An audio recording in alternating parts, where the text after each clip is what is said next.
سلام سلام اخوات نقعد بدحن دقيمنا اي ثينك بزح سلام بريا هوني سلام حتى كادي أريدها كن جميع موسى خصنا كان حنسب يا ريت مأتون لا قبلنا هنا سلام سلام اخوات نقعد بدحن مساءكم يا لومي كم زناي كريبتو كارنسي مأتوي تمرت خمسة لنا وكو حبيرنا لينا بزحات حدث لهم اوف كورس على ستوك ماركت ولا زي تمهاركم موت ناي ستوك ماركت تمرتات قلص لي كم زيرو وعدي قد ندبنا دحن حساب زمت زلو ورحي فرق انسكم جن اب كريبتو كارنسي ናይ ጀመርቲ ዘተኮረ ክኸውን እዩ እንዳኸድና ክንከይድ ከለና ግን ድሓን መእተዊ ክበና ወላ ባዕሉ ሰምሓውና ናብቲ ናይ ኣድቫንስ ትምህርቲ ወይ ከዓ ልዕል ዝበለ ናይ ክሪፕቶ ካረንሲ ትምህርቲ ሓበሬታ ክወሃበና እዩ ማለት እዩ ሴም ከዓ ሓደ ካብቲኦም ብጣዕሚ ኣብ ክሪፕቶ ካረንሲ ዝነጥፉ ስለዝኾነ ኣብ ናይ ትምህርቲ ባክግራውንድ ከዓ ስለ ዘለዎ ሓንቲ ዘፀግም ኣይኮነን ስለዚ ናይ ጀመርቲ ገይሩ ክሳብ መወዳእታ ትምህርቲ ናይ ክሪፕቶ ካረንሲ ናይ ብሎክቼን ክሳብ ንውድድ ክህበናይ መእተዊ ግን ባዕሉ ክህበናይ ዌልካም ዌልካም ሰምሓውና ثانك يو برين يا سمع لكم مش هو نصر الله يس اوكي ثانك يو يا كمتي بالكاي بمأتوي ወይ በቲ ኤሌመንታሪ ሌቨል ክንሕዞ ማለት እዩ ብድሕሪኡ ቃስ እናበልና ናብቲ ከመይ ጌርና ከነወፍር ንኽእል ከመይ ጌርና ክንጥንቃቕ ንኽእል ከም ኣውፈርቲ ማለት እዩ ብደረጃ ኣውፈርቲ ታርጌት ኣብ መወዳእታ ኣውፈርቲ ንክንከውን ድዩ ከመይ ጌርና ንሕዝ ንሸይጥ ሆልድ ንገብር ነውፍር ማለት እዩ ሶ ብከምኡ ታርጌት ገይረ ኣዳልየ ዘለኹ ብሓፈሽኡ ኣብዚ ኮርስና እንታይ ኢና ክንርኢ ድሕረ ባይታ ናይ ገንዘብ ክንርኢ ናብዚ መጀመርያ ክላስና ኣብዚ ናይ ሎም ዓንቲ ካብ ባርተር ክሳዕ ክሪፕቶ ማለት እዩ ገንዘብ እንታይ ምዃኑ ክንርኢ ኢና ቀፂልና ቢትኮይን እንታይ ዓይነት ሽግር ይፈትሑ ናይ መጀመርያ ክሪፕቶ ካረንሲ ቢትኮይን እዩ ክሪፕቶ ካረንሲ ቃል በቃሉ ዲጂታላዊ ባጤራ ማለት እዩ ፅንሒ ኢልና ክንሪኦ ኢና ስለዚ እዚ ዲጂታላዊ ባጤራ ኣብ 2008 2009 ክመፅእ ከሎ ሓደ ሽግር ስለ ዝፈትሐ እዩ ኣብዚ ሕጂ ሰዓት ሰብ ቢትኮይን ተዋሓደ ኣብዚ ዘለኹም ሲ ብዛዕባ ክሪፕቶ ካረንሲ ወይ ብዛዕባ ቢትኮይን ብዛዕባ ኢቴሪየም ገለስ ሰሚዕኹም ኣለኹም ማለት እዩ ስለዚ ብዓለም ደረጃ ከዓ ብብዝሒ ቮሊም ኣሎ ትዛዕበየ ማለት እዩ እንታይ ዓይነት ሽግር እዩ ፈቲሑ ዝኾነ ፕሮጀክት ብኸምኡ ኢና ንዕቅኖ ማለት እዩ እንታይ ዓይነት ሽግር ፈቲሑ ብኸምኡ ይትዕቀን ስለዚ ቢትኮይን ዝፈትሖ ሽግር እንታይ እዩ ንዑ ክንሪኦ ኢና ቀፂልና ማይኒን ኣብ ክሪፕቶ እንታይ ማለት ምዃኑ ክንሪኦ ኢና ማይኒን ቃል በቃሉ ዕደና ማለት እዩ ምዕዳን ማለት እዩ ሕጂ ዘይ ከምቲ ናይ ወርቂ ነሓስ ናይ ብሩር ኣልማዝ ገለ ዕደና ኣብ ክሪፕቶ ካረንሲ ማይኒን እንታይ ትርጉም ይሕዝ ንዑ ክንሪኦ ኢና ብሕፅር ዝበለ ሓደ ሰብ ቢትኮይን ድዩ ካልእ ክሪፕቶ ካረንሲ ናብ ካልእ ሰብ ክሰድድ ምስ ዝደሊ ኣብ መንጎ ኮይኑ ነቲ ትራንዛክሽን ዕውት ዝገብረሉ ሰብ ማይነር ይበሃል ማለት እዩ ዓዳን ይበሃል ሰብ እቲ መስርሕ ከዓ ማይኒን ይበሃል ብሰፊሑ እቲ ዝቕፅል ክላስ ክንሪኦ ኢና ቀፂልና ኣናላይዚንግ ክሪፕቶ ፕሮጀክትስ ኒው ኤንድ ኦልድ እቶም ክሪፕቶ ፕሮጀክትስ እቶም ኢቴሪየም ይኹን ቢትኮይን ይኹን ሶላና ካልእ ብኸመይ ኢና ኣናላይዝ ንገብሮ ወይ ንመምዮም ኣነ ክገዝኦ እንድሕር ኮይነ ወይ ክሸጦ እንድሕር ኮይነስ መጀመርያስ እንታይ ክርኢ ዘለኒ እንታይ ኣብኡ ክርኢ ኣለኒ ኣናላይዝ ክንገብሮ ኣለና ማለት እዩ ሓደሽቲ ፕሮጀክታት ኣለዉ ዝመፁ ኣብ ኢኒሻል ኮይን ኦፈሪንግ ከምዚ ኣብ ስቶክ እውን ኣሎ ቅድሚ ላውንች ምዃኑስ ገንዘብ ከፊልካ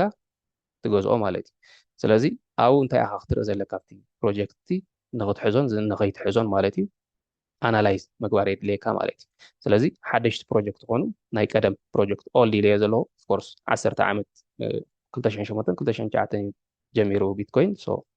ኦልድ እንተበልናያስ ንዕኡ እዩ ንማለት እዩ ንዕኡ ወይ ሽዑ ዝተበገሱ ማለት እዩ ቀፂልና ክሪፕቶ ዋሌት እንታይ ምዃኑ ክንርኢ ኢና ክሪፕቶ ዋሌት ልክዕ ከም ናይ ባንክ ኣካውንትና እዩ ኣብ ክሪፕቶ ከም መቐመጢ ናይ ክሪፕቶና ዝኾነና እዩ ስለዚ ንሱ ከመይ ጌርና ኢና ክሬኤት ንገብሮ ሞር ናብቲ ቴክኒካል ዝኾኑ ነገራት ከድና ከመይ ጌርና ንገዝእ ከመይ ጌርና ንሸይጥ ክርኢ ኢና ማለት እዩ ፋይናሊ እሱ ስለ ዝኾነ እቲ ዕላማና ከም ኢንቨስተርስ ማለት እዩ ስለዚ ናብዚ ናይ መጀመርያ ክላስና ፍልቀት ገንዘብ ክሳብ ብሎክቼን ኢልና ያለና ፍልቀት ማለት ኢቮሉሽን ማለት እዩ ስለዚ ኢቮሉሽን ኦፍ ማኒ አንቲል ብሎክቼን ማለት እዩ ብሎክቼን እቲ ድሕሪ ክሪፕቶ ካረንሲ ዘሎ ቴክኖሎጂ እዩ ወይ ሶፍትዌር ክንብሎ ንኽእል ወይ ሞተረ ክንብሎ ንኽእል ብቕልል ዝበለ ኣገላልፃ ስለዚ ድሕሪ ክሪፕቶ ካረንሲ ዘሎ ሞተረ ወይ ቴክኖሎጂ ብሎክቼን ተባሂሉ ይፅዋዕ ስለዚ ካብቲ ናይ መጀመርያ ዝነበረ ገንዘብ ክሳዕ ብሎክቼን እንታይ ይመስል ኣብዚ ቀዳማይ ክላስና ንሪኦ ኢና ማለት እዩ ሶ ገንዘብ እንታይ እዩ ክሪፕቶ ቅድሚ ምርኣይና ንገንዘብ ክንርድኦ ስለ ዘለና ገንዘብ እንታይ ምዃኑ ክንገልፆ ኢና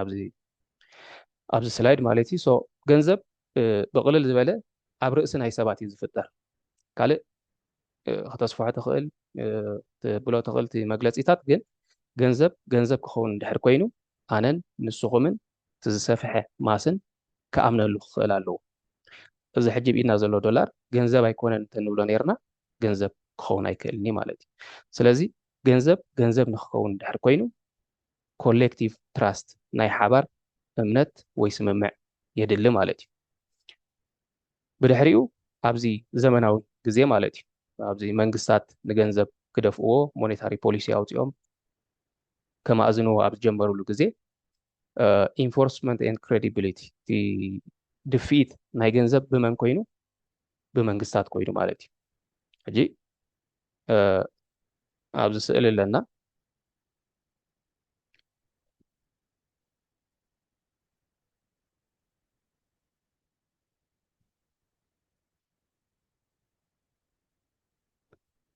እዚ ናይ 1950 እዩ ሲሪየስ 1950 ዝብል ዘሎ ኣብዚ ተፃሒፉ ኣሎ ኣብዚ እንታይ ይብለና ኣሎ ዚስ ኖት ኢዝ ሌጋል ቴንደር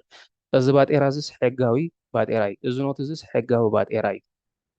ስለዚ ነዚ ሒዝልካ ዝመፀ ሰብ ኣይቅበሎን እየ ክትብል ኣይትኽእልን ኢኻ ይብል ኣሎ እዚ መን እዩ እቲ መንግስቲ እዩ ማለት እዩ መንግስቲ ኣሜሪካ ከምዚ ገይሩ ድፍኢት ይገብረሉ ነቲ ገንዘብ ማለት እዩ ስለዚ እቲ ገንዘብ ዝገብሮ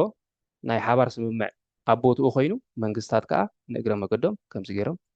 እንዳደፍእዎን እናማእዘንዎን መፂኦም ማለት እዩ ናብ ዝርዝራት ክንከይድ ኢና ስለዚ እቲ መንግስቲ ባይ ኢንፎርስሊ ኤጌንስት ካውንተርፌቲንግ ማለት ስለዚ እቲ መንግስቲ ውሕስነት ይህበካ ማለት እዩ እዚ ገንዘብ ኢሉ ውሕስነት ህበካ ብድሕሪኡ ሌጋል ቴንደር ኢሉ ከዓ ሕጊ የቐምጠልካ ማለት እዩ ሌጋል ቴንደር ዝብል ዘሎ እቲ መንግስቲ ብሕጊ እዚ ገንዘብ እዩ ይብለካ ኣሎ ማለት እዩ ብድሕሪኡ ካልእ ዝሰርሖ ስራሓት ከምኡ ተመሳሲሉ ንኸይስራሕ ከዓ ውሕስነት ይገብረልካ ማለት እዩ ሴፍ ጋርድ ኤጌንስት ካውንተርፌቲንግ እዚ ንዕኡ ተመሳሲሉ ንኸይስራሕ ሲ ውሕስነት ይፈጥረልካ እቲ መንግስቲ ማለት እዩ ሶ ገንዘብ እቶም ዓይነታት ገንዘብ ማለት እዩ ኣብ ታሪክ ከመይ ገይሮም እዮም ኢቮልቭ ገይሮም መጀመርያ ባርተር ይመፅዩ ዝተፈልጠ ገንዘብ ኣብ ታሪክ ማለት እዩ ባርተር በደላ ተባሂሉ ብትግርኛ ልክዕ ትርጉሙ ትርጉም ይዶንዶ ግን ከምኡ ኢሉ ተተርጊሙ ኣሎ ኣብ ዲክሽነሪ ባርተር ግን ኣቕሓ በቕሓ ምቅያር ማለት እዩ ኣብዚ ዘመን እዚ ኣብቲ መጀመርያ እዋን ኣቕሓ በቕሓ ክትቀያየር ጌርካ ማለት ሓደ ጤል ዘለዎ ሓረስታይን ሓደ ሽኮርን ቡንን ዘለዎ ሸቃጣይን ክራኸቡ እንድሕር ኮይኖም ክልቲኦም ነቲ ኣብ ኢዶም ዘየለ ነገር ንክውንንዎስ ክሰማምዑ ክኽእሉ ኣለዎም ማለት እዩ እቲ ሽኮርን ቡንን ሒዙ ዘሎ ሰብ ጤል ንክቕበል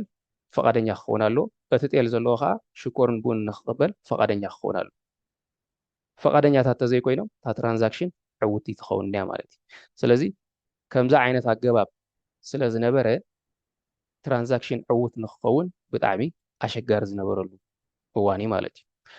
ብድሕሪኡ ኮሞዲቲ ማኒ እዚ እንታይ እዩ ኦብጀክትስ ዊዝ ኢንትሪንሲክ ቫልዩ ኢንትሪንሲክ ማለት ኣብ ባይታ ወሪዱስ ዋጋ ዘለዎ ነገር ማለት እዩ ንኣብነት ቆርበት ጨው ወርቂ ብሩር ከም ኣብነት ኣቐሚጥና ኣለና ኣብዚ እዚኣቶም ሕጂ እንታይ እዮም እቲ ቆርበት ኣልፊዕኻ ገለ ክትገብሮ ትኽእል ኢኻ ኣብ ባይታ ወሪዱ ገለ ኣገልግሎት ኣለዎ ማለት እዩ ጨው መግቢ ክትገብሮ ትኽእል ኢኻ ወርቅን ብሩርን ከተጊፀሉ ትኽእል ኢኻ ማለት እዩ እዚኣቶም ከም ገንዘብ ኮይኖም የገልግሉ ነይሮም ድሕሪ ባርተር ድሕሪ ናይቲ ኣቕሓ በቕሓ ምቅያር ከም ገንዘብ ኮይኖም የገልግሉና ነይሮም ማለት እዩ ስለዚ እዚኣቶም እንታይ ይብልጭኦም ካብቲ ቅድሚኡ ዝነበረ ሓደ በተዛማዲ ንኽትስከሞም ሲ ቅልል ዝበሉ እዮም ካብ ጤል ተሸኪምካ ተኸይድ ሲ ቆርበት ወይ ጨው ወይ ድማ ወርቂ ወይ ብሩር ተሸኪምካ ክትከይድ ቅልል ዝበለ ክኸውን ማለት እዩ እዚኣቶም ግን ካልእ ፊውቸሮም እንታይ እዩ ኢንትሪንሲክ ቫልዩ ከዓ ኣለዎ ኣብ ባይታ ዝወርድ ዋጋስ ኣለዎ ማለት እዩ እዛ $100 ክንሪኣ ዝፀናሕና መንግስቲ ኣሜሪካ ተዘየለ ወረቐት ኮይና እያ ትተርፍ ምክንያቱ እቲ መንግስቲ ዋጋ ኣለዋ ኢሉ ነጊርኒ ዘሎ እምበር መንግስቲ ኣሜሪካ ኣብ ዘይህልወሉ ወይ ዝኾነ ካልእ መንግስቲ ኣብ ዘይህልወሉ ወረቐት ጥራሕ እያ ትኸውን ማለት እዩ እዚኣቶም ግን እቲ መንግስቲ ይሃሉ ኣይሃሉ ኣብ ባይታ ወሪዶም ኣገልግሎት ኣለዎ ነቲ ቆርበት ኣልፊዕና ገለ ንገብሮ ከም ዘብሎ ፀናሕኩ ትጨው ንጥቀመሉ እቶም ካልኦት ተመሳሰልቲ ማለት እዩ ብድሕሪኡ ዝመፀ ሪፕሬዘንታቲቭ ማኒ ናይ ውክልና ገንዘብ ማለት እዩ እዚ እንታይ እዩ ብጎልድ ቤክድ ባንክ ኖትስ ብወርቂ ዝተደረዐ ናይ ባንክ ኖት ማለት እዩ እዛ ናይ 1950 ድሕሪ ኢና ንኣብነት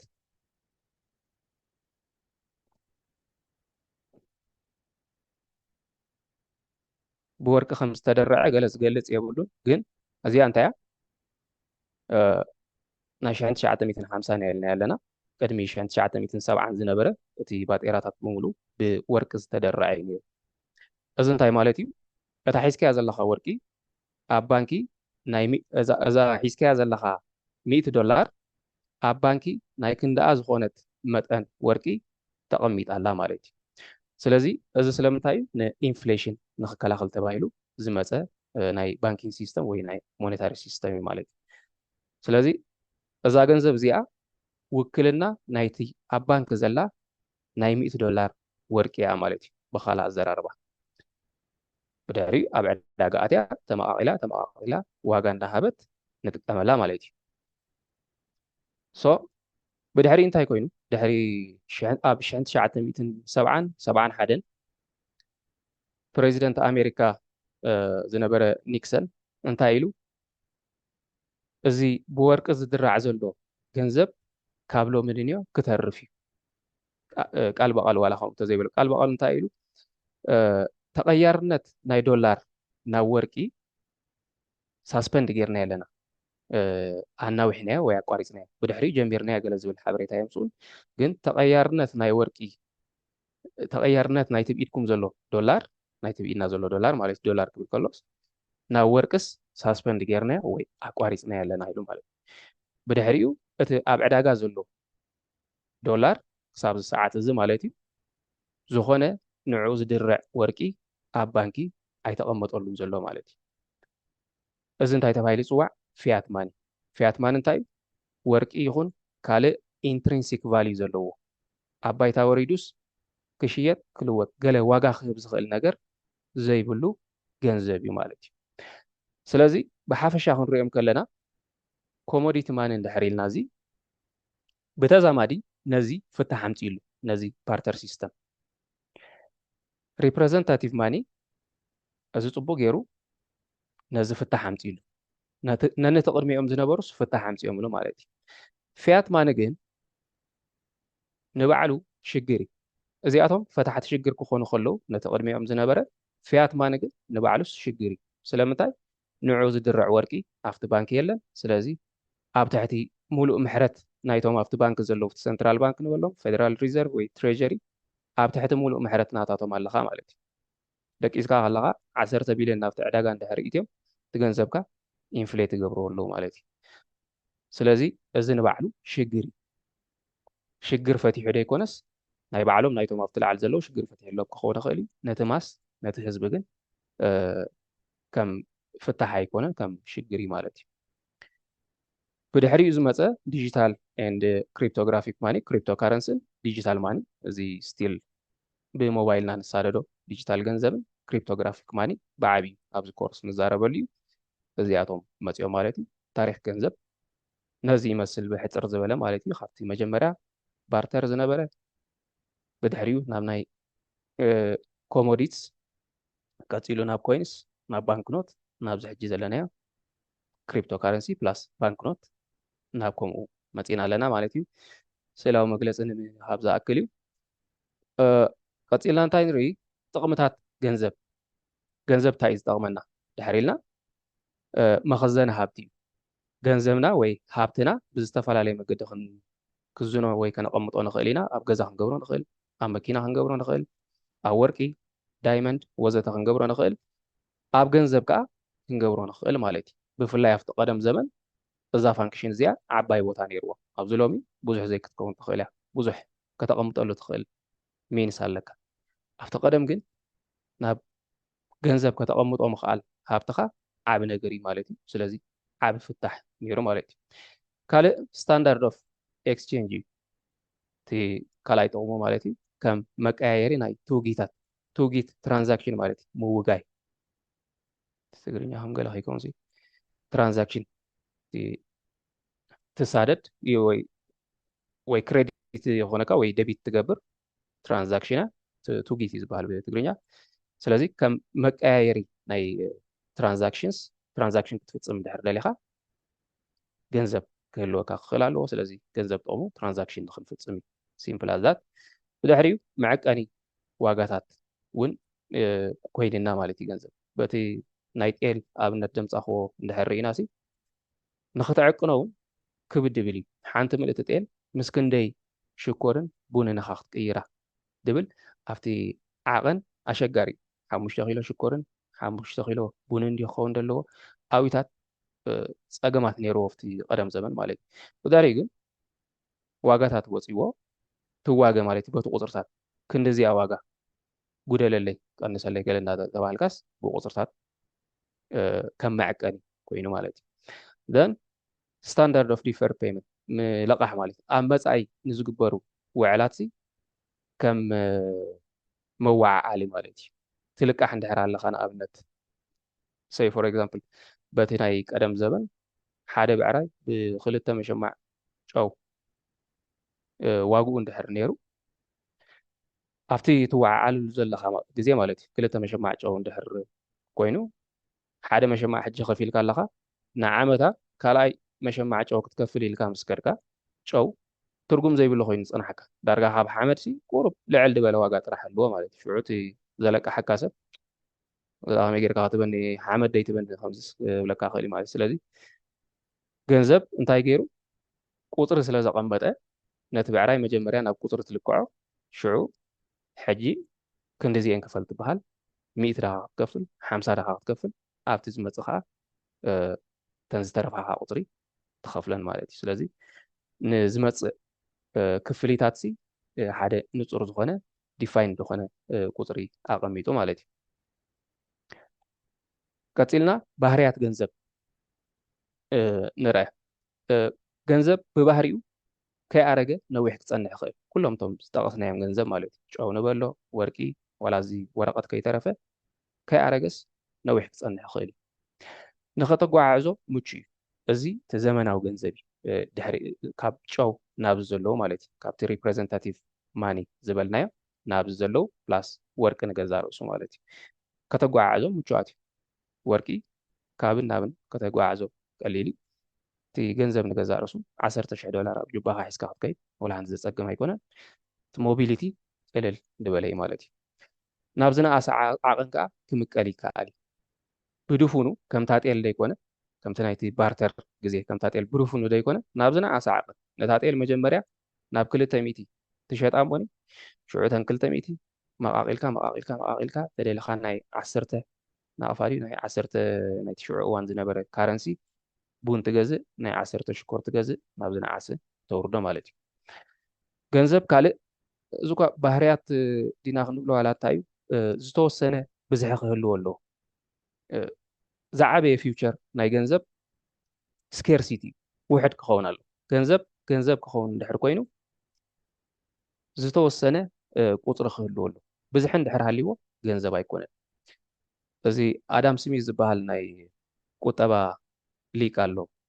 ዳይመንድ ዋተር ፓራዶክስ እዩ ዝብሎ ናይ ኣልማዝን ናይ ማይን ስግንጢርነት ኢሉ እዩ ዝገልፆ ኣልማዝ ዋግኡ ኮስት ማለት እዩ እንግሊሽ ኮስት ክቡር እዩ ኣብ ባይታ ወሪዱ ግን ክትበልዖ ክትሰትዮ ትኽእል ንኣልማዝ ኣብ ምድረ በዳስ ወላ ሓንቲ ይኮነካን ማይ ግን በንፃሩ ቫልዩ እታ ዋጋ ትብል ኣብቲ ኮስትን ኣብቲ ቫልዩን ኣብቲ እንግሊሽ ክልቲኡ ሓደ እንዳ ኮይና ኣብቲ ትርጉም ማይ ግን እቲ ቫልዩ ናታ ብጣዕሚ ላዕሊ እዩ ብዘይ ማይ ክትነብር ኣይትኽእልን ዋጋ ናይታ ኮስት ናይታ ማይ ግን ብጣዕሚ ሕሳር እዩ ማለት ሕጂ ኢኮኖሚክስ እንታይ እዩ ከምዚ ዓይነት ስግንጢርነት ኣለዎ ዳይመንድ ዋተር ፓራዶክስ እቲ ሂወት ከቐፅል ዝኽእል ማይ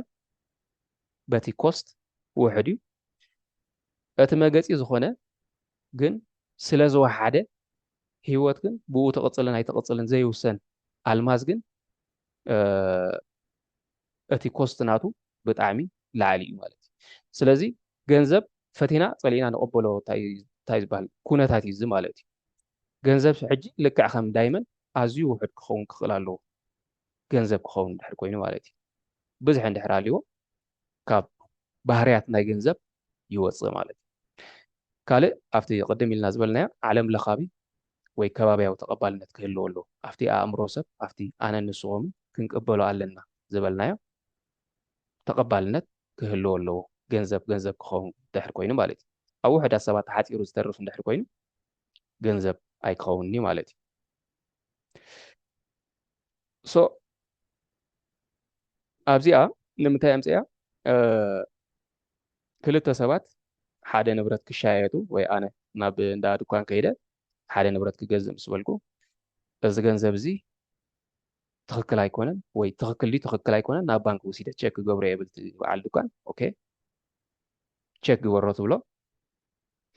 ንባንክ ከይዱ ነቲ ቴለር እቲ ቅድሚ ባንክ ኮፍ ዝብል ንዑ እንታይ ይብሎ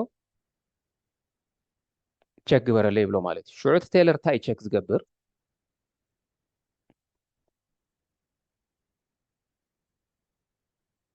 እዛ ኣብዚኣ ዘላ ነገር እዛ ቁፅሪ እዚኣ ነዚኣ እዩ ቼክ ዝገብራ እዚኣ እንታይ እያ እዛ ገንዘብ እዚኣ ኣብቲ ባንኪ ብመልክዕ መዝገብ ተታሒዛ ኣላ ስለዚ እዛ ገንዘብ እዚኣ ናታ ውክልና ድኾነት ታርጋ ኣብቲ ሴንትራል ባንክ ወይ ኣብቲ ፌደራል ሪዘርቭ ኖት ንበሎ ዋትኤቨር እቲ ዳታቤዝ ነንሕድዶም ስለ ዝለዋወጡ ኣብኣቶም ኣላ ማለት እዩ ካልእ ቁፅሪ እንድሕር ኮይና ባዕለይ ዝሰናዕኽዋ እንድሕር ኮይነ ብዝሃብክዎ ኣብኡ ክትፀንሕን እያ ፌክ ክትከውን እያ ማለት እዩ ነዚ ኮፕ እንድሕር ገይረ እውን ብስካን ብገለ በዚ ዘሎ ቴክኖሎጂስ ክገብሮ ክእለ ኣት ኤንድ ኦፍ ዘ ዴይ ግን ነየነይቲኦም ቼክ ዝገብሩ ንሳቶም ነዛ ቁፅሪ እዚኣ እዮም ዘመዛዝንዋ ማለት እዩ ካልእ ኤጌንስት ካውንተርፌቲንግ ሜካኒዝም ዝበልናዮ ኣብቲ ቅድሚት ፌክ ንኸይስራሕ ሜካኒዝም ዝበሃል እሱታት ቼክ ይገብሩ እዮም እዚ ሰማያዊ ዝብል ዘሎ ብጣዕሚ ከቢድ ንኽቲ ፌክ ንክስራሕ ማለት እዩ ግን ኣይሰርሕዎን እዮም ኣይባሃልን ክስራሕ እውን ይከኣል እዩ ከምዚ ኣብቲ ርእሲ ምርቃቁቲ ንጎኒ ኣብ ወረቐት ኣብ ከምዚ ምርቃቁስ ብመንጉ እዩ ዝሓልፍ ዘሎ እዚ ሰማያዊ እዚ ንሪኦ ዘለና እዚ ዘብረቕረቕ ማለት እዩ ብተወሳኺ እዛ ኣብዚኣ ዘላ ነገር እዚኣ ዲጂታል ሲግኔቸር ክትከውን ትኽእል እያ ንሳቶም ብምስጢር ዝሕዝዎ ነገራት እዩ እቲ ኢንክሪፕሽን ትማስ ድፈልጦ ጥራሕ ኣይኮነ ባዕላቶም ትፈልጥዎ እውን ኣሎ ማለት እዩ ስለዚ እቲ ኤጌንስት ካውንተርፌቲንግ ሜካኒዝም እዚታት ገይሮም ብዓብዩ መዛ ቁፅሪ እዚኣ የዛምድዋ ማለት እዩ ብድሕሪኡ ትኽክል ዳይ ትኽክልን ይነግረና እቲ ባንክ ቴለር ማለት እዩ ስለዚ ገንዘብ እንታይ እዩ መዝገቢ 10 ቢልዮን 100 ቢልዮን ዶላር እንድሕር ሃልዩ ናይ 100 ቢልዮን ዶላር በብኖቱ እቲ ናይ 100 እቲ ናይ 50 እቲ ናይ ገለ ኣብ ዳታቤዝ ኮፍ ኢሉ ኣሎ ማለት እዩ በብቁፅሩ ማለት እዩ ስለዚ ገንዘብ ብካልእ ኣዘራርባ መዝገቢ ማለት እዩ እቲ መንግስቲ ገንዘብ ኢሉ ዋጋ ሂብዎ ኣሎ ብዝተፈላለየ መገድን ብዝተፈላለየ ዝግለፅን ንሕና ኸ ከም ገንዘብ ንጥቀመሉ ኣለና ማለት እዩ ስለዚ ኣብዚኣ ክትሕዝዋ ዝደሊ እዚ ገንዘብ እዚ ከም መዝገብ መልክዕ ኣብ ባንኪ ተቐሚጡ ምህላው ማለት እዩ ፅንሕ ኢልና ክንምለሶ ኢና ስለዚ ክሪፕቶ እንታይ እዩ ድሕር ኢልና ዲጂታላዊ ባጤራ እዩ ከምዚ ዝበልክዎ ማለት እዩ ከምዚ ቅድም ኢለ ዝገለፅክዎ ክሪፕቶ ካረንሲ ዲጂታላዊ ባጤራ እዩ ክልተ ነገራት ኢና ናእስር ዘለና ኣብዚኣ ሕጂ እቲ ከነስተውዕለሉ ዘለና ማለት እዩ ዲጂታል እንድሕር ኢልና ዲጂታል ዝኾኑ ነገራት ሓደ ፍሉጥ ዝኾነ ባህሪ ኣለዎ እንታይ እቲ ባህሪ ዲጂታል ዝኾነ ነገር ብቐሊሉ ክትቀድሖ ትኽእል ኢኻ ስእሊ ቪድዮ ወይ ሶፍትዌር ዝኾነ ካብ ሓደ ካምፓኒ እንድሕር ገዚአ ካብ ማይክሮሶፍት ሴይ ፎር ኤግዛምፕል እንድሕር ገዚአ ኣነ ነቲ ሶፍትዌር እቲ ንዓኻትኩም ንክሰደልኩም ኣብ ሓደ ናይ ቴሌግራም ግሩፕ እክብ ኣቢለስ ይሰደልኩም ንስኹም ከዓ ኩለኩም ዳውንሎድ ትገብርዎ ስእሊ እንድሕር ኣለና ኣነ እዛ ዘለሃኒ ስእሊ ናብ 1,000,000 ይኹን ናብ 10,000,000 ናብ ኢንፋይናይት ቁፅሪ ናብ ክውዳእ ዘይክእል ቁፅሪ ከባዝሖ ይኽእል ኣብ ሜሴንጀር እትዋ ኣቢለ ሰንዲ ክብሎ ውዕል ሓደ ግሩፕ ክሬት ገይረ ወይ ኣብቲ ናተይ ፌስቡክ ልጥፎ ህዝቢ ዓለም ሙሉእ ከከምቲ ዝደለዮ ኮፒ ይብሎ ማለት እዩ እዚ እንታይ እዩ ዲጂታል ዝኾኑ ነገራት ናብ ክውዳእ ዘይክእል ቁፅሪ ክቕድሑ ይኽእሉ እዮም ማለት እዩ ስለዚ ንክሪፕቶ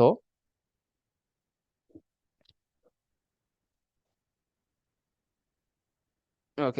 ዲጂታል ብሓፅረት ክገብሮ እየ እዚ ኣብዚ ከዓ ኤም ጥራሕ ክገብሮ እየ ነቲ ማኒ ንኽውክለለይ ማለት እዩ ዲጂታል ከምዚ ዓይነት ባህሪ ኣለዎ እንድሕር ኢልና ገንዘብ ከዓ ከምዚ ናይ ዳይመንድ ዋተር ፓራዶክስ ኢልና ክንገልፆ ዝፀናሕና ክውሕድ ኣለዎ ገንዘብሲ ገንዘብ ክኸውን እንድሕር ኮይኑ ኣዝዩ ውሕድ ክኸውን ኣለዎ እንድሕር ኢልናዮ እሞ በዚ ከዓ ከተባዝሖ ትኽእል እንድሕር ኮንካ ነቲ ዲጂታል ከመይ ጌርካ ኢኻ ተጣዕርቆም ክልተ ነገራት እዚኣቶም ክገጥም ዘይክእል ነገር እዩ ምክንያቱ ዲጂታል ብባህሪኡ ክባዛሕ ዝኽእል ነገር እዩ ገንዘብ ከዓ ብዝሒ ዘይፈቱ ነገር እዩ ኣብ መንጎ እዚ መን እዩ ዝዓርቀካ እንድሕር ኢልና ብሎክቼን ቴክኖሎጂ ማለት እዩ ብሎክቼን ቴክኖሎጂ ቀፂልና ክንሪኦ ኢና ሓደ መዝገቢ ልክዕ ከምቲ ኣብ ሴንትራል ባንክ ዘሎ ከምዚ ብዚ ናይዚ ዶላር ዝበልናዮ ነዚስ መዝገብ ኣለዎ ኣብቲ ሴንትራል ባንክ ነዚ ቢትኮይን እዚ ከዓ ንኸይባዛሕ ሰብሲ በቢኢዱ ከየባዝሖ እሞ ካብ ገንዘብነት ባህሪ ከይወፅእ መን እዩ ዝከላኸለሉን ዝሕልዎን እንድሕር ኢልና ብሎክቼን ቴክኖሎጂ እዩ ማለት እዩ ስለዚ ብሎክቼን እንታይ እዩ ብድሕሪ ክሪፕቶ ካረንሲ ዘሎ ቴክኖሎጂ እዩ ነቲ ክሪፕቶ ካረንሲ ብድሕሪት ኮይኑ ዝዝውሮ ብሎክቼን ቴክኖሎጂ ተባሂሉ ይፍለጥ ማለት እዩ ቃል በቃልኩም ትርጉሞ እንድሕር ኮይና ብሎክቼን ቴክኖሎጂ ማለት ዝተዘርገሐ መዝገብ ማለት እዩ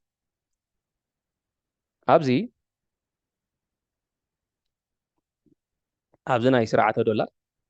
ኣብዚ ናይ ሴንትራል ባንክስ ሞኔታሪ ሲስተም ወይ ባንኪንግ ሲስተም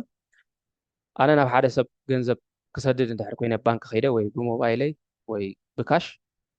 መንን ኢና ንፈልጥ ኣነ እቲ ዝሰደሉ ዘለኹ ሰብ ባንክ ከዓ ፈልጥ ትራንስፈር እንድሕር ገይረ ማለት እዩ ሰለስቴና ኢና ንፈልጥ ካልኦት ውሕዳት ጉጅለታት ክፈልጡ ዝግብኦም ናይ ስለያን ናይ ገለን ክህልዎ ይኽእሉ ካብኡ ዝተረፈ ግን ወላ ሓደ ዝፈልጥ ሰብ የለን ኣነ ፈቃደኛ ተዘይኮይነ ተዘይነጊረ ባንክ ኣካውንት ኣርኤ ማለት እዩ ኣብዚ ናይ ዲጂታላዊ ዓለም ካብ ሓደ ሰብ ናብ ካልእ ሰብ ገንዘብ እንድሕር ሰዲድካ እቲ ኣብ ብሎክቼን እንታይ ትገብረካ ብሎክቼን እንታይ ኢልና ኣለና ዲጂታል ሌጀር ዛት ኮንቴንስ ታይም ስታምፕ ትራንዛክሽን ዲጂታላዊ መዝገቢ ዘይከምቲ ናይ ዶላር ማለት እዩ ዘይከምዚ ናይዝስ ዲጂታላዊ መዝገብ ኮይኑ ግን ውሕዳት ሰባት ጥራሕ ዘይኮኑ ዝፈልጥዎ ኣብ ኢንተርነት ዘሎ ዘበለ ብምልኡ ዝፈልጦ እዩ ምስጢር ኣይኮነን ማለት እዩ ኣብቲኣ ሰለስተ ሰባት ኢና ንፈልጣ እታ ናይ ዶላር ኣነ ዝሰደሉ ዘለኹ ሰብ ሴንትራል ባንከይ ወይ ናተይ ባንክ ማለት እዩ ኣብዚ ናይ ቢትኮይን ወይ ኣብዚ ናይ ክሪፕቶ ካረንሲ ግን እቲ ኣብ ኢንተርነት ዘሎ ሰብ ብምልኡ ይፈልጥ ማለት እቲ ብሎክቼን ኢንተረስት ዘለዎ ብምልኡ እቲ ክሪፕቶ ካረንሲ ዓለም ዘሎ ሰብሲ ንዑስ ግልፂ እዩ ከተታሎስ ኣይትኽእልንኻ ማለት እዩ ስለዚ ብሎክቼን ዲጂታል መዝገቢ ልክዕ ከምቲ ኣብ ሴንትራል ባንክ ዘሎ ፍሉይነቱ ግን እንታይ እዩ እዚ መዝገብ እዚ ኣብ ኢድ ውሕዳት ዘቕመጥ ዘይኮነ ኣብ ኩለን ኮምፒተራት ዝተዘርግሐ እዩ ማለት እዩ ስለዚ ኣብ ኩለን ኮምፒተራት ዝተዘርግሐ እንድሕር ኮይኑ ኣነ ንኤክስ እንድሕር ሰዲደሉ ክትሕሱ ዘለካ ተኽእሎስ ብጣዕሚ ውሕድ እዩ ማለት እዩ ምክንያቱ ከም ዝሰደድ ኩሉ ኩለንተን ኮምፒተራት መዝጊበን ኣለዋ ንገዛ ርእሱ ክሪፕቶ ካረንሲ እቲ ክሪፕቶግራፊ ዝበሃል ሲስተም ኣሎ ሞር ቴክኒካል ተርሚ ንክትሕሱስ ዘኽእለካ ኣገባብ ኣይኮነን ማለት እዩ እቲ ኣይድያ ግን እንታይ እዩ እቲ ብሎክቼን ዝበሃል ምስታ ናይታ ሴንትራል ባንክ መዝገብ ምስኣ ጥራሕ ኣወዳድርዋ ማለት እዩ ሽዑፍታ ብሎክቼን እንታይ ኣላ ቢትኮይን ክትሰድድ ከለካ ናብ ካልእ ሰብ ሰዓት ክንደይ ኣማውንት ሰዲድካ መዓስ ዕለት ኣለዋ ማለት እዩ ታይም ስታምፕ ድያ መዓስ ሰዲድካያ ዕለት ክንደይ እሱ እቲ ግዜ ማለት እዩ ክንደይ ኣማውንት ኸ ሰዲድካ ብምልእታ ኣብኣ ተምዝገብ ማለት እዩ ኣይትድምሰስን እያ እዚኣ ስለዚ እዚኣ ስለ ዘይትድምሰስ እቲ ብሎክቼን ንክሕሱ ወይ ንዓኻ ንኸታልለካስ ቦታ የብሉን ማለት እዩ እቲ ናይ ሴንትራል ባንክ ነቲ ትራንዛክሽን ሰባት ፕሮግራም ዝገበሮ ስለ ዝኾነ ክድምስሶ ይኽእሉ እዮም እቲ ብባጤራ ተመሓላልፎ ትራንስፈር ትገብሮ ማለት እዩ ኣይግበርን ማለት ኣይኮነን ዛጊት ኣያጋጠመና ክኸውን ይኽእል ግን ከም ተኽእሎስ ከምኡ ኣሎ ኣብዚ ግን እቲ ተኽእሎ ንከምኡ ዓይነት ተኽእሎታት ዝዓፀወ እዩ ከምኡስ ክግበር ኣይክእልኒ ማለት እዩ ስለዚ ብሎክቼን ኪዩስ validates and adds transaction to ledger መዝገብ ማለት እዩ ናብቲ ቫሊዴት ገይሩ ኣነ ናብ ኤክስ ከም ዝሰደድኩ ኣረጋጊፁ ኣብኣ መዝጊቡ የቐምጣ ማለት እዩ ንዝኽብሎ ፀናሕኪ if one issues transaction in the blockchain ዝኽብሎ ፀናሕኪ ምድጋም ከይከውን one cannot change edit or delete inside blockchain ዝኾነ ሰብ ኣብ ውሽጢ ብሎክቼን ኤዲት ክገብር ክልውጥ ወይ ክድምስስ ኣይክእልን ማለት እዩ ስለዚ ኣብኣ ሓንሳእ ዝገበርካያ ኣብኣ ንሓዋሩ ኣፍታ ብሎክ ተመዝጊባ ኣብኣ ኮፍ ትብል ማለት እዩ ሶ ብሎክቼን ብክሪፕቶ ካረንሲ ገሊፀ እየ ብብሎክቼን ዝተደገፈ ዲጂታላዊ ባጤራ እዩ ከም ዲጂታል ኣይተምስ ከዓ ንኸይባዛሕ እዚ ብሎክቼን ቴክኖሎጂ እዚ መፅኡ ማለት እዩ እንተዝባዛሕ ነይሩ ገንዘብ ክኸውን ነይሩ ንሕና እውን ኣይንፈለጥናየን ከምኡ ዓይነት ቴክኖሎጂ ምህላውሲ ብዙሕ ሰብ ኣይምተዛረበሉን ኣይንፈለጥናየን ማለት እዩ ብሎክቼን መዓስ እዩ መፅኡ ኣይምን ቢትኮይን ብመገዲ ቢትኮይን ማለት ብሎክቼን ቴክኖሎጂ ማለት መጀመርያ ኣብ 2008 ብሓደ ሳቶሺ ናኮሞቶ ዝተባሃለ ከም ፕሮጀክት ቀሪቡ ኣብ ጥሪ 2009 ድሕሪ ዝተወሰነ ኣዋርሕ ምክንያቱ ኣብ ኦክቶበር ኣከባቢ እዩ እቲ ዋይት ፔፐር ዝበሃል ናይ ዘቀሪቡ ኣብ ጥሪ እታ ናይ መጀመርያ ብሎክ ናይ ቢትኮይን ብሎክቼን 50 ቢትኮይን ሒዛ ናብ ኢንተርኔት መፅያ ማለት እዩ ሕጂ እዚ ሳቶሺ ናኮሞቶ ዝተባሃለ ሪል ኔም ዲ ኣይኮነን ብዙሕ ዝተፈልጠ ነገር የለን ጉጅለ ናይ ሰባት እዮም ዝብሉ ኣለዉ ገሊኦም ኤለን ማስክ ክኸውን ይኽእል እዩ ገለ ሩመሪ ዝተፈልጠ ነገር የለን ብድሕሪኡ ግን እዚ ሰብስ ኣብ ዘለኹ ይበለን ዝኾነ ሓበሬታ እውን ኣይሃበን ማለት እዩ ለዘይከምቶም ናይቶም ካልኦት ፕሮጀክት ቶም ናይቶም ካልኦት ፍሉጣት እዮም ናይ በዓል ኢተሪየም ድሕሪ ኢልካ በዓል ቪታሊክ እዩ ገለ ፍሉጣት እዮም ስቲል ኣብ ኤክስ ኣለው ኣብ ብዙሕ ሶሻል ሚድያስ ክትረኽቦም ትኽእል ኣብ ኣኼባታት ዝሳተፉ ገለ መለ እዚ ሰብ እዚ ግን ዝኾነ እንታይ ዝበሃል ኣይገበረን እቲ ኣይድያ ግን ጂኒየስ እዩ ናይዚ ክፍለ ዘመን እዚ ዝዓበየ ታሪኻዊ ፍፃሜ ንፋይናንሻዊ ዓለም መፍትሒ ዝገበረ ወይ ኣንፈት ዝሃበ ፎርስ መፍትሒ ዝገበረ እውን ፕሮጀክት እዩ ማለት እዩ ኦፐን ሶርስ እዩ ነይሩ ብድሕሪኦም እቶም በዓል ኢቴሪየም ንበል ገለ ኩሎም እቶም ዝመፁስ ንዑ ሪኦም እዮም ተሰሪሖም ማለት ነቲ ብሎክቼን ካብኡ ቀዲሖም እዮም ሞዴል ናቱ ወሲዶም ቢልድ ኮይኖም ማለት እዩ ሶ እዚ እውን ጠቂሰ ይመስለኒ ስለምንታይ ብሎክቼን ንጥቀም እንድሕር ኢልና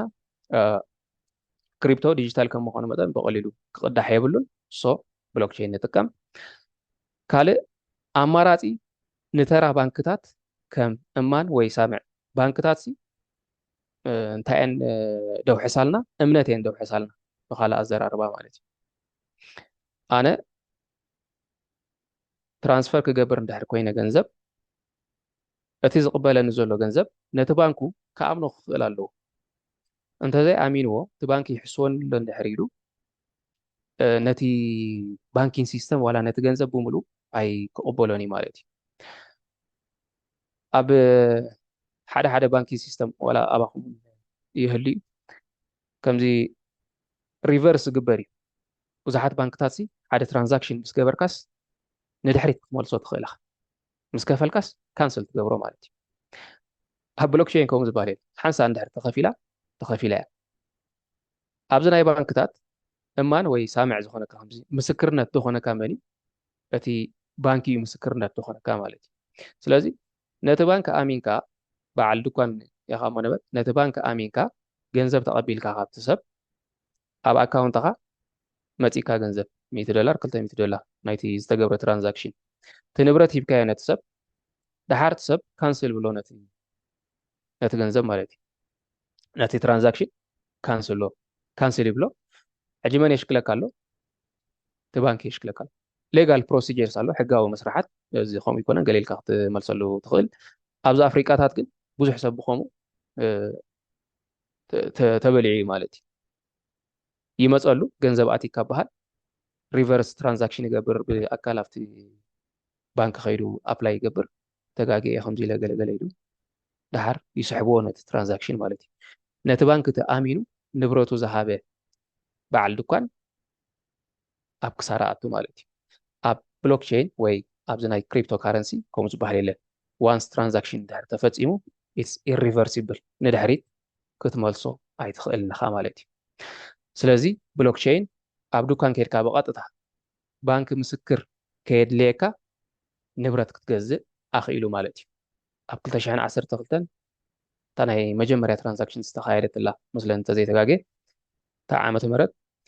ሓንቲ ፒዛ ብክንደይ ብ10,000 ቢትኮይን ድዩ ገለ አንፎርቹኔት ዘይዕድለኛ ዝኾነት ፒዛ ገለ እዮም ድብልዋ ብክንዱ ዝኣክል ቢትኮይን ዝተገዝአት ገለ ተባሂሉ ምስ ሕጂ ዘለዎ ዋጋ ማለት እዩ ሓደ ቢትኮይን ኣብዚ ሕጂ ሰዓት 100,000 ገፁ ተጋማጊቡላ በቲ ሽዑ ግን 10,000 ቢትኮይን ንሓንቲ ፒዛ ተገዚኣ ማለት እዩ ሶ ብሎክቼን ንክሰርሕ ዘድልዮ እንታይ እዩ ቀዳማይ ኔትወርክ እዩ ኣብ ኢንተርነት እዩ ተፈጢሩ እቲ ዲጂታላዊ ባጤራ ስለዚ ኢንተርነት ከዓ የድልዮ ማለት እዩ ንክሰርሕ ካልኣይ ክሪፕቶግራፊ ዝበሃል እዩ ሞር ቴክኒካሊ እዚ ኣብቲ ምናልባሽ ሃይፐርሊንክ ገይረሉ ኣለኹ መስለን እዚ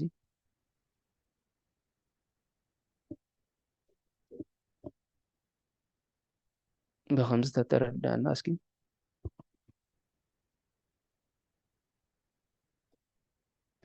ሕጂ እቲ ክሪፕቶግራፊ ብሃሽን ዝበሃል ሲስተም ክሪፕቶግራፊ ቃል በቃሉ እንታይ ማለት እዩ ምምስጣር ማለት እዩ ከምዚ ምምስጣርስ እንታይ እዩ ኣብ ግዜ ኩናት ስቲል ይጥቀምሉ ኮኑ እዮም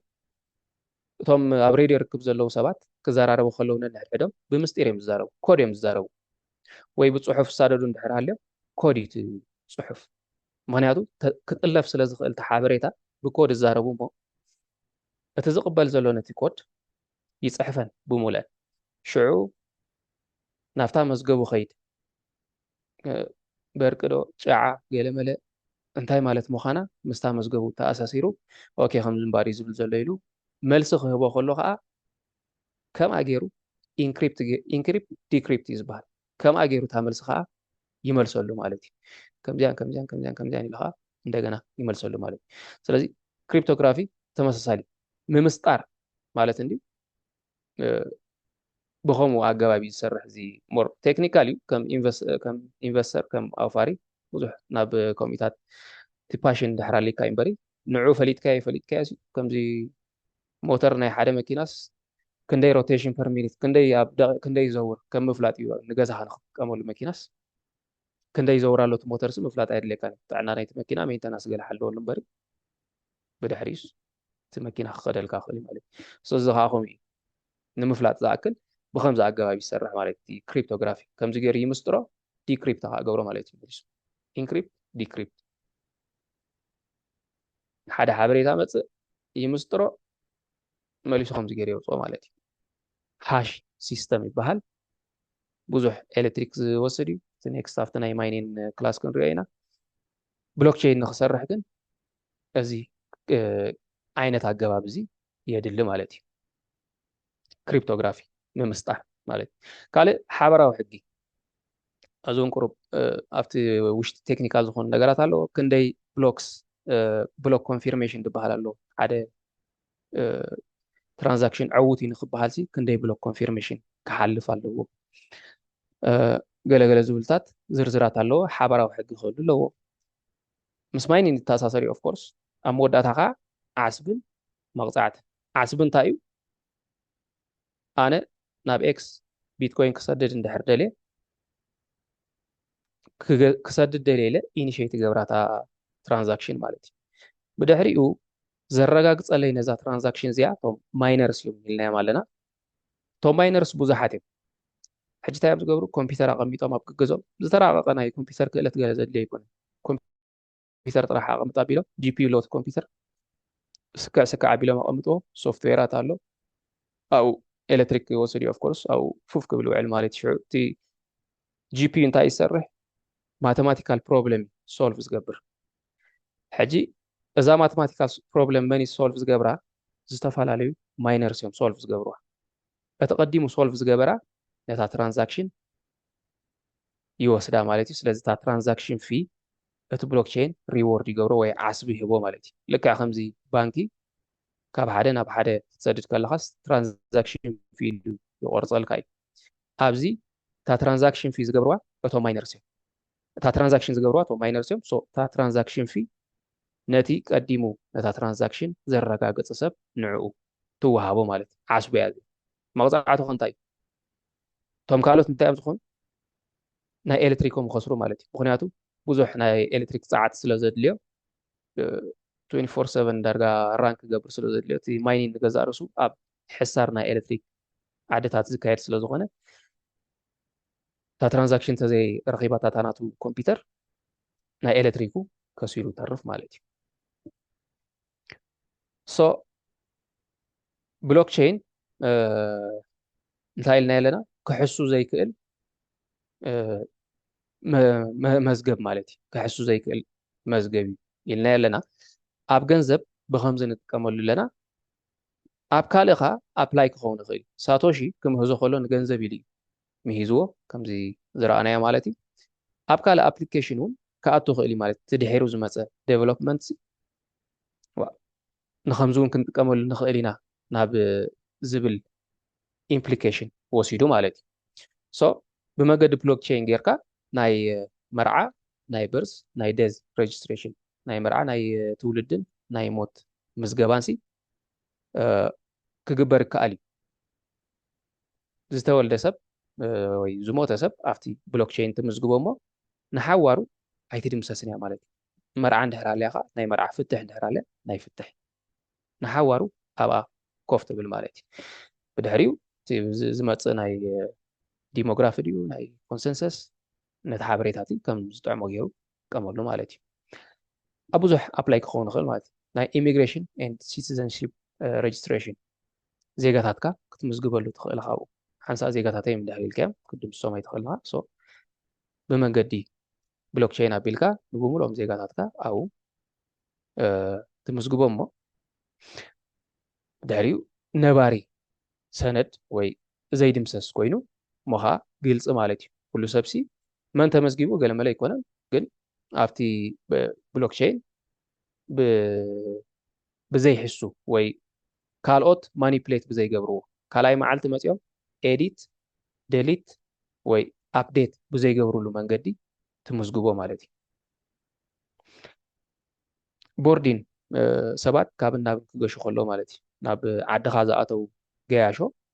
ትምዝግቦም ክወፁ ከለውኻ ትምዝግቦም ትኽእልኻ ምእታዎም እንድሕር ኣረጋጊፅካ ሲ እንድሕር መዝጊብካዮም ካብ ምእታዎም ሲ ሓሶት ክትከውን ኣይትኽእልን ካልእ ግዜ ማለት እዩ ስለዚ ኣብኣ ትምዝግባ ንሓዋሩ ኣብኣ ኮፍ ትብል ክወፅእ ከለኻ ከምኡ ጌርካ ትምዝግቦ ማለት እዩ ምርጫ ንገዛእ ርእሱ ሕጂ ሓደ ዕብይ ዝበለ ኣፕሊኬሽን እዚ ንገዛእ ምርጫ ሕጂ እንታይ ይስረቕ እዩ ድምፅስ ድምፅና ተሰሪቑ ገለ ምርጫ ምስ ተኻይደ ብዙሕ ግዜ ከምኡ ክግበር ብመገዲ ብሎክቼን እንድሕር ተመዝጊቡ ግን ኩላካ ትሪኦ ዘለካ ነገር እዩ ወላ ሓደ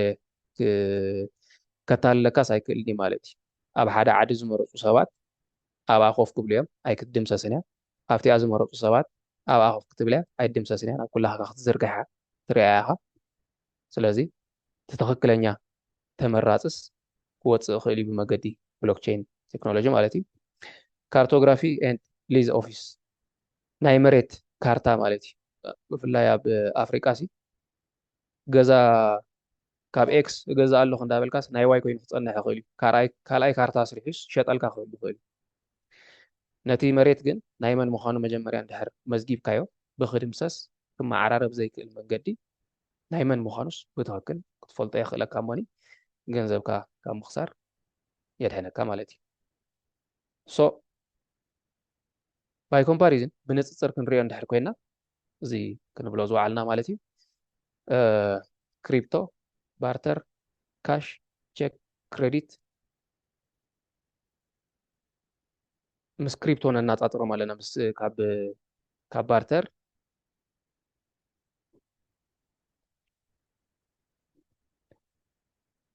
ምስ ክሪፕቶ ከነናፃፅሮም ከለና እዞም ኣብዚ ዘለዉ ብምልኦም እቲ ናቶም ፎርም እንታይ ይመስል ኣብ ኦንላይን ኣለዉ ድዮም የለውን ንዕኦም ድፊኢት ዝገብረሉ ነቲ ባጤራ ድፊኢት ዝገብር በዓል ስልጣን መን እዩ ሪኮርስ ነቲ ትራንዛክሽን ንድሕሪት ክትመልሶ ትኽእል ዲኻ ኣይትኽእልን ዋጋ ናይቲ ትራንዛክሽን ከ እንታይ ይመስል ብሰንጠረዥ መልክዕ ከምዚ ንሪኦ ዘለና እዩ ስለዚ ክሪፕቶ እንድሕር መፂና እቲ ናቱ ፎርም ዓይነቱ ሙሉእ ሙሉእ ዲጂታል እዩ ኦንላይን ድዩ የስ ኢንታየርሊ ሙሉእ ሙሉእ እቲ ናቱ ኣውቶሪቲ መን እዩ ድፊኢት ዝገብረሉ ኔትወርክ እዩ ኣብ ኢንተርነት ዝተፈጥረ እዩ ስለዚ ኢንተርነት እዩ ናቱ ኦቶሪቲ ማለት እዩ ኢንተርነት ኣብ ዘየልወሉስ ክሪፕቶ ክትሳደድ ኣይትኽእልን ማለት እዩ ሓንሳ እንድሕር ሰዲድካዮ ክትመልሶ ትኽእል ዲኻ ንክሪፕቶ ኖ ዋንስ እንድሕር ከይዳ ክትምለስ ኣይትኽእልን ኮስት ዋጋ ናይ ክሪፕቶ ካብ ትሑት ናብ ልዑል ማለት እዩ ሕጂ እቶም ገሊኦም ልዕል ድበለ እዮም በዓል ቢትኮይን ብፕሩፍ ኦፍ ወርክ ዝበሃል ኣሎ ኣብቲ ናይ ማይኒንግ ክንሪኦ ኢና ኤሌክትሪክ ዝያዳ ዝወስዱ እዮም እቶም ፕሩፍ ኦፍ ስቴክ ዝወስዱ ግን ትሕት ድበለ ኣለዎም ፕላስ ትራንዛክሽን ንገዛ ርእሱ ትራንዛክሽን ፊ ወይ ኣብቲ ዋሌትስ እንድሕር ኣለካ ከዓ ጋዝ ፊ ዝበሃል ኣሎ እሱ ንገዛ ርእሱ ካብ ሓደ ናብ ሓደስ ታሕቲ እዩ ገሊኡ ከዓ ሙሉእ ነፃ ማለት እዩ ኣብ ባይናንስ ውሽጢ ንኣብነት ክትሰድድ እንድሕር ኮንካስ ፉሊ ነፃ እዩ ካብ ባይናንስ ናብ ባይናንስ ትሰድድ እንድሕር ኣለካ በቲ ቢኤንቢ ቼን ማለት እዩ ስለዚ ካብ ሎ ናብ ሃይቲ ኮስት ኣብ ባርተር እንድሕር መፂና እቲ ፎርም ፊዚካሊ ጣጤል ሒዝካያ ትኸይድ ሽኮርን ቡንን ሒዝካ ትቕበል ንብረት ትርኢ ጥዒ ትሪኣ ገለመለ ሪኢኻ ትለዋወጥ ማለት እዩ ፊዚካሊ ሙሉእ ሙሉእ ኦንላይን ኖ ናይ ኦልድ ሲስተም እዩ ኦቶሪቲ ወላ ሓደ ኦቶሪቲ የለን እቲ ትራንዛክሽን ካስ ድፊኢት ዝገብር ውሕስነት ድህበካ ኤጌንስት ካውንተር ፌክ ፌክ ድኾነ ሽኮር እንድሕር ሸይጥልካስ ፌክ ሸይጥለ ኢልካ ትኸሰሉ ገለመለ የለን ኦቶሪቲ የብልካን ክትመልሶ ትኽእል ዲኻ ኖ ኣብ ዕዳጋ ተራኺብካ ኢኻ ካልኣይ መዓልቲ ዘይክትረአ እውን ትኽእል ኢኻ ገፅ ንገፅ ማለት እዩ እቲ ኮስት ቬሪ ሃይ ምክንያቱ ንብረት ተሸኪምካ ትኸይድ ኣለኻ ንብረት ተሸኪሙ መፅእ ኣሎ ብቐዳማይ መዓልቲ እውን ትራንዛክሽን ዕዉት ዘይክኸውን ይኽእል እዩ ካልኣይ ሳልሳይ መዓልቲ ክትመላለስ ትኽእል ኢኻ ሶ ቬሪ ሃይ ኮስት ኣለዎ እዚ ትራንዛክሽን ዝዕውት ንክኸውን ማለት እዩ ኣብ ናይ ካሽ እንድሕር መፂና ፊዚካሊ እዚ ወረቐት ንሕዞ ብዶላር ዩሮ ወዘተ ፊዚካሊ ኢንታየርሊ እሱ እውን ካሽ ኦንላይን ኣይኮነን እቲ ናቱ እንታይ እቲ ኣውቶሪቲ ናቱ ግን ጋቨርንመንት እዩ ከምቲ ሓንቲ ወይ ኣብ ስእሊ ዝረኣነዮ ማለት እዩ እዚ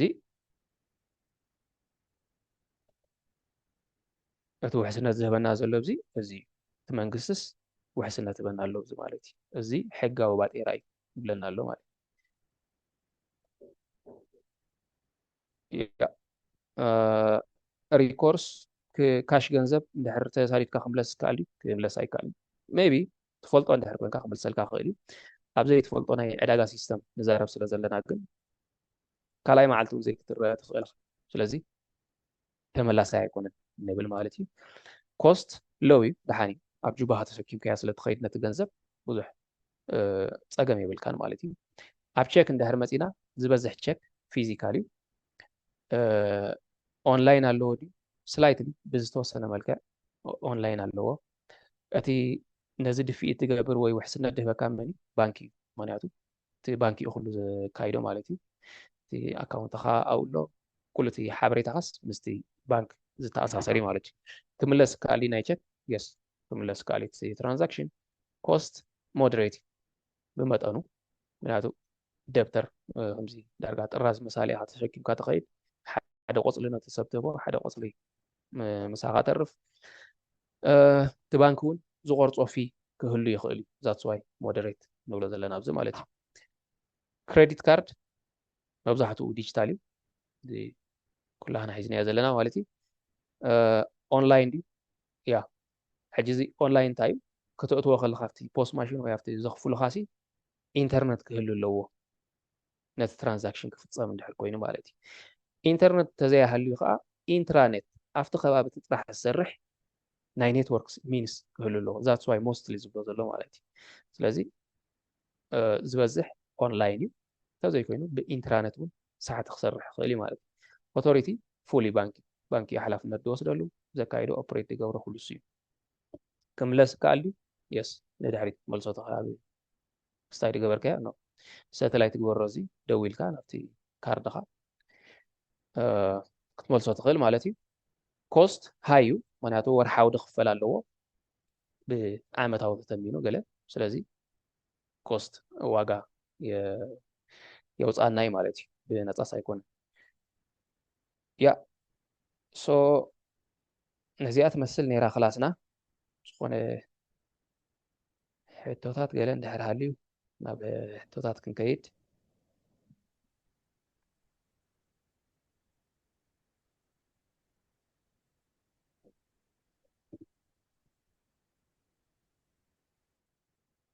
Yeah, thank you Sim. I think ድሓን ኢድና ሓፍ ክነቢልና ምስቲ መጀመርያ ምዃንካ ብጣዕሚ ፅቡቅ መግለፂ thank you ኦኬ ቴንክ ዩ ምናልባት ኣብዚ ክስታይ ይብሉ ፀኒሖም መስለኒ ምን ዮር ኤክስፔሪንስ ኢን ክሪፕቶ ባክግራውንድ ኣብ ክሪፕቶ ካረንሲ ንክንደይ ዓመታት ከለ ነጢፍካ ዛ ዓይነት ሕቶ እዩ ዝመስል ዘሎ መስለኒ ንእሽተይ ድሓን ሕብሮም ትኽእል ኢኻ ያ 2021 2021 ካብ 2021 ሲ ኣብኡ ኣብቲ ክሪፕቶ ኣለና ማለት እዩ which is 4 ዓመት እዩ ዝኾነ ኣሎ 4-5 ኦኬ ፅቡቅ ከምኡ ሓትዮም ቪድዮ ጌርኩም ዌልካም ትብልኩም ከዓ ፅቡቅ እዩ ነይሩ ኤኒዌይ ሕጂ ኩሉ ግዜ ሓትት ፅቡቅ እንዲ ንስኹም ከዓ ንእሽተይ ቪድዮ ጌርኩም ከምዚኣ ኢንትሮዲስ ግበርና ክትብሉ ከለኹም ፅቡቅ ዝሓለፈ ንሙልየ ከዓ ናይ ገዛ ክምህረና ከሎስ ከምዚ ክስታቢልኩም ነርኩም ቪድዮ ኢልኩም ነርኩም ስለዚ ቪድዮ ባዕልና ተጌርና ይኹምን ሓጋዚ እዩ ኣሕዋት ንኩልና ማለት እዩ ካልእ ሕቶት ሃልዮም ድሓን ተስፊት ኣለና ግርማይ ወላ ባዕልካ ተመሓድሮም ትኽእል ኢኻ ፀገም ዘሎ ኦኬ እሺ ንፁር ዶ ኸ ነይሩ ብጣዕሚ ንፁር ነይሩ ከም ጀመርቲ ኸ ከመይ ተቐቢሎሞ ከዓ ድሕናቶም ሓሳባት ክንሰምዕ ኢና ማለት እዩ ኦኬ ተስፊት ቅፅል ትኽእል ኢኻ ሰላም ሰማዊ ብጣዕሚ ፅቡቅ ትምህርቲ ነይሩ ብጣዕሚ ንፉዕ በቃ ንፁር መግለፂ ደስ ዘብል ናተይ ሕቶስ እንታይ ነይራ እቶም ማይንቲ ኣብቲ ቢትኮይን ካብን ናብን ክኸይድ እንከሎስ ይኽፈሉን ሕዳይና ኖርማል ነገር ክትገዝኣሉ እንከለካ እንታይ ይኽፈሉ ማለት እዩ ንኣብነት ሲ ሬጅስትሬር ክትገብሩ እንትኽእል ኢኻ ጋቨርንመንት ዝኾነ ነገር ክትጥቀምሉ ይኽእሉ እዮም ክትፍልጥኩም ኣብቲ ብሎክቼን ስለ ሬጅስትሬር ባዕሎም ጥራይ ስለ ዝገብርዎ ድዮም ወላስ ንሶምን የድልዮም ንዕኡ ንክፍጠር ማለት እዩ ካልኢት ሕቶይ ከላይ እዚ ዘሎ ሃዋሃው ስምዒት ናይ ቢትኮይን ሲ ሕጂ ምሽ ብዙሕ ሰብሲ በቃ 100,000 በፂሓ ገለ ኢሉ ሞር ዝኾነ ስምዒታት ኣሎ ቅድሚ ሕጂ ከዓ 10,000 ወይ 50,000 ክተሃርሙ ከሎ ልክዕ ከምዚ ዓይነት ስምዒት ዶ ነይሩ እንድሕር ነዊሕ ግዜ ስለ ዝነበርካ እውን ምባል ካብቲ መኩራኻ ያ ተቐዳሚቲ ናብ መንግስቲ ይከፈል ናብ በዓል ድኳን ክፈሎ ዋትኤቨር ትራንዛክሽን እያ ኣነ ንዓኻ ስደደልካ ንመንግስቲ ሃቦ ንገለ ሃቦ ማይነር ኣሎ ኩሉ ግዜ ነዚኣ ቫሊዴት ትገብረለይ ዘፃርየለይ ማለት እዩ ስለዚ እዚ ቫሊዴተር እዚ ኩሉ ግዜ ይኽፈል እዩ ትኽፍሊት ዓብ ይኮነን ብዙሕ ኣጋኒና ከይንሪኦ ማለት ብጣዕሚ ይውሕድ ምስቲ ኤሌክትሪሲቲ ኣብቲ ኤሌክትሪሲቲ ሕሳር ዘለዎ ከባቢ ክትብሉ ለካ ከምኡ ቫሊዴት ንክትገብር ማለት እዩ ድሕሪ ኣብቲ ናይ ማይኒንግ ዳሓን ክንሪኦ ኢና ከምዚ ኣሲክስ ዝበሃል ኣለዋ ቻይና ሓደ ግዜ ኣኪቦም ብግሬደር ገይሮም ጥሒኖመን ነይሮም ኤሌክትሪክ ይህልኽ ኣሎ ኢሎም ሲ እቲ ኤሌክትሪክ ኣብ ካልእ ናይ ልምዓት ቦታ ክንውዕሎ ካብ እዚ ስኢልካ ዘይከውን ገለ ኢሉ እቲ መንግስትስ ባን ገይርዎ ነይሩ ገፊፎም ገለ መላ ኣኪቦም ከምኡ ገይሮም ሕጂ ዓብ ይኮነ እቲ ኣታዊ እዩ ማለት እዩ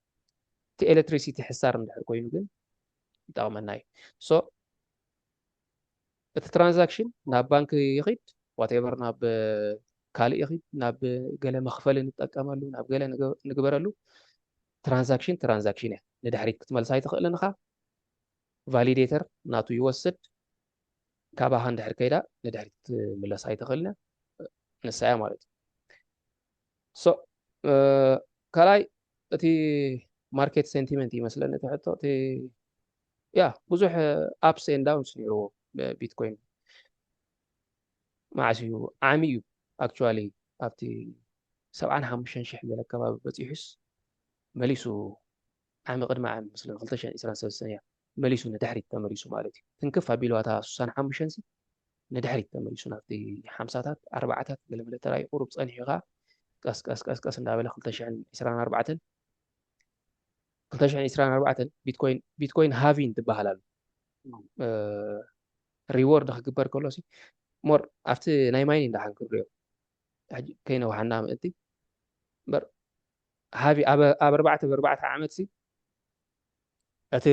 ቶም ባይነርስ ዝወሃብዎ ዓስቢ ንፍርቂ ይምቀል ማለት ቢትኮይን ሃቪ እታ ሞመንት እቲኣ ቢትኮይን ዝኸብረላ እያ ምክንያቱ እቶም ዓስቢ ዝወሃቡ ዘለዉ ሰባት ኤሌክትሪሲቶም ኮምፒውተሮም ገለመለ ዘርጊሖም እታ ዓስቦም ሲ ብፍርቂ ይቕንስ ኣሎ ዓስቦም ብፍርቂ ይቕንስ እንድሕር ሃልዩ ቢትኮይን ሓፍ ክብል ክኽእል ኣሎ ንሳቶም ኣብ ዕዳጋ ንክህልዉ ማለት እዩ ሰርቫይቭ ንክገብሩ እንተዘይኮይኑ ቢትኮይን ሕሳር እንድሕር ኮይኑ ዝኩሉ ስታይ ኮይኑ ሲ ዳርጋ ጨው ከም ምንጋድ ዝዓይነቱ ትርጉም ኣይክህልዎን ማለት እዩ ስለዚ ኣብታ ሞመንት እያ ሓፍ ምስ በለት ኣብታ ናይ ቢትኮይን ሃቪን ኣላ ምስ ተባህለት ሽዑ ሓፍ ምስ በለት ይመስለኒ ከዓ እቲ ሰብ ከዓ ዝያዳ ዝተረድኦ ኣብዚ 2024 እዩ ብዙሓት ገንዘብ ዋላ ብመንፅር ቮሊሙ ናብ ቢትኮይን ናብ ክሪፕቶ ካረንሲ ብሓፈሻ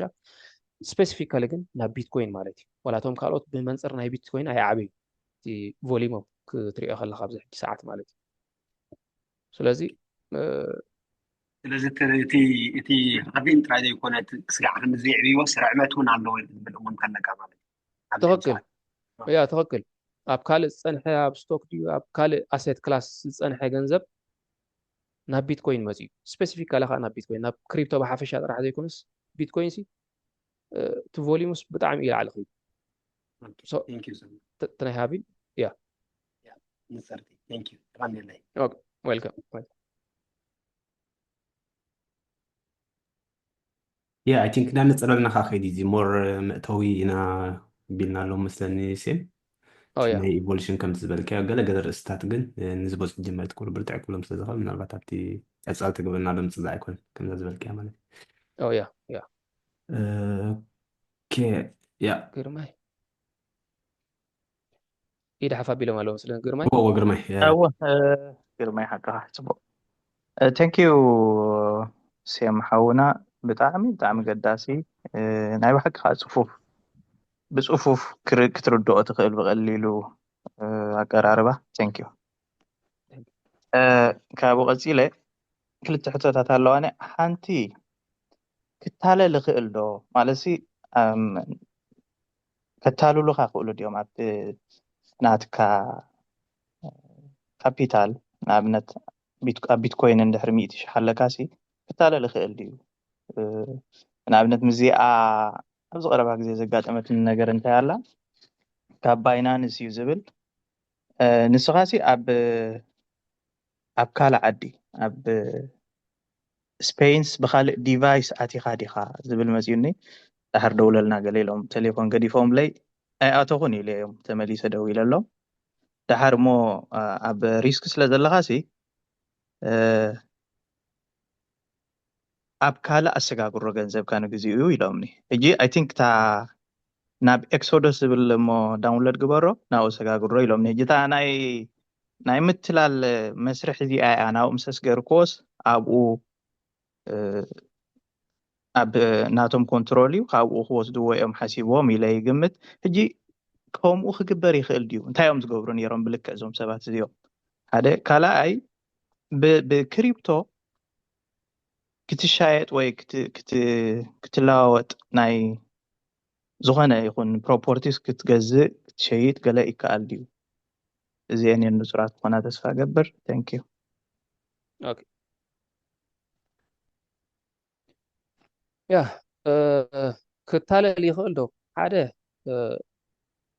ቢትኮይን ዝፈትሖ ሽግር يلفتي introduction إلى نيرفتي next class نريو بيتكوين ذهبنا advantage انت هالي decentralization ولا عند centralization تبهالي كدول الكا زخير سبسي يلا أنس زي يملكتني يو زي وانا نتيو زي بلاتفورم زماني نعها دحننتي لس كم زخم جلي كدول الكا زخير سبسي يلا نسخان والد كاي كاله كدول الكا زخير سبسي ندحر هالي كم زناي بانكي نافتناي centralization system تمليسنا لنا مالي وانس تا والد كا create مسجبر كايا كي phrase سالو recovery phrases نسان انتن باسورد ولا حدا زدول الكاسبيله إسرائيل 4 ووردز كونا أخلا 10 خلطة ووردز كمتي نايت بلوك تشين تا أسرار راحة نساتن إن بكا نعاتن أو ورقة أقام بيتكا أبر ماري ده تعتون أبسون عبوتها ده تجبرن السنين بكا وسن تخامل نعان زرا خبن سب نوالتكا أكسس رخيب اللون حجنا عخا كريبتو خمسة لك فليت أم خون سلازي سردهم سبولها تا receiving address ناتهم يعمل تا تقبل أدرسي ناتهم صاني حلا for sure مالك سلازي ولا حدا سب كريبتو خمسة تمزجب كان مزجبه كاب من قدنا جلس بهاي بعلى خان نبعلى خان قال أي سالساي سب بحال يلن እቲ ፕላትፎርም እውን ንኸምኡ ተሰርሐ ከምኡ እንድሕር ኮይኑ ናብ ሴንትራላይዜሽን ንምለስ ኣለና ናብ ክሪፕቶ ካብ ትኸይድ ኣብ ባንክኻ ተቐምጦ ገንዘብ ናብኡ ዘኸይድ የብልካን ማለት እዩ ሶ ክድውለልካ ድኽእል ሰብሲ ኣነ ከምዚ ገለ ዝብሲ ስካሚ ማለት እዩ ብምሉእ ብክሪፕቶ ጌርና ንብረት ክንገዝእ ንኽእል ዲና የስ ክሪፕቶ ሕጂ ስለ ዝፈላለ ማለት እዩ ብቢትኮይን ሕጂ ከም ሚንስ ኦፍ ኤክስቼንጅ ዘይጥቀመሉ እንታይ ቮላቲሊቲ ኣለዎ ፍላክቹዌሽን ኣሎ 95 ፀንሕ ሕጂ 96 ሸሕ ትራንዛክሽን እንዳተገባበርካ ከለካ ክትወዓዓል ኣይትኽእል ፍላክቹዌት ስለ ዝገብር ኣብቲ ማርኬት ማለት እዩ ፍላክቹዌት ዘይገብሩ ግን ስቴብል ኮይንስ ኣለዉ በዓል ዳው ኣለውና ቴተር ዩኤስዲቲ ማለት እዩ እሱ ኣለና ስቴብል እዩ ሓደ ቴተር ብሓደ ዶላር እዩ ዝድራዕ እቲ ባክኣፕ ናቱስ ሓደ ዶላር እዩ ستيبل اي وسخ اي كنسيس كل غزي حنتي ستيبل كوين يمز بحال ساعه يو اس دي سي لنا كابوتا نبوتا دحري معل تفتن ويخ نغليكم تيتر كابيكم نغليكم يو اس دي سخابيكم ككمتي زلخم بوتا مالتي ريغوليشن سلازو صولو مالتي سلازي بااتهم بتوم ستيبل كوينز غيرنا كنغزنا خلينا بتجن حدي خاص كتغدايها مالتي وي تعداغا حفتبل حف كوف سلاتبل حري حاصلة قدام بتوم ستيبل كوينز غيرنا يس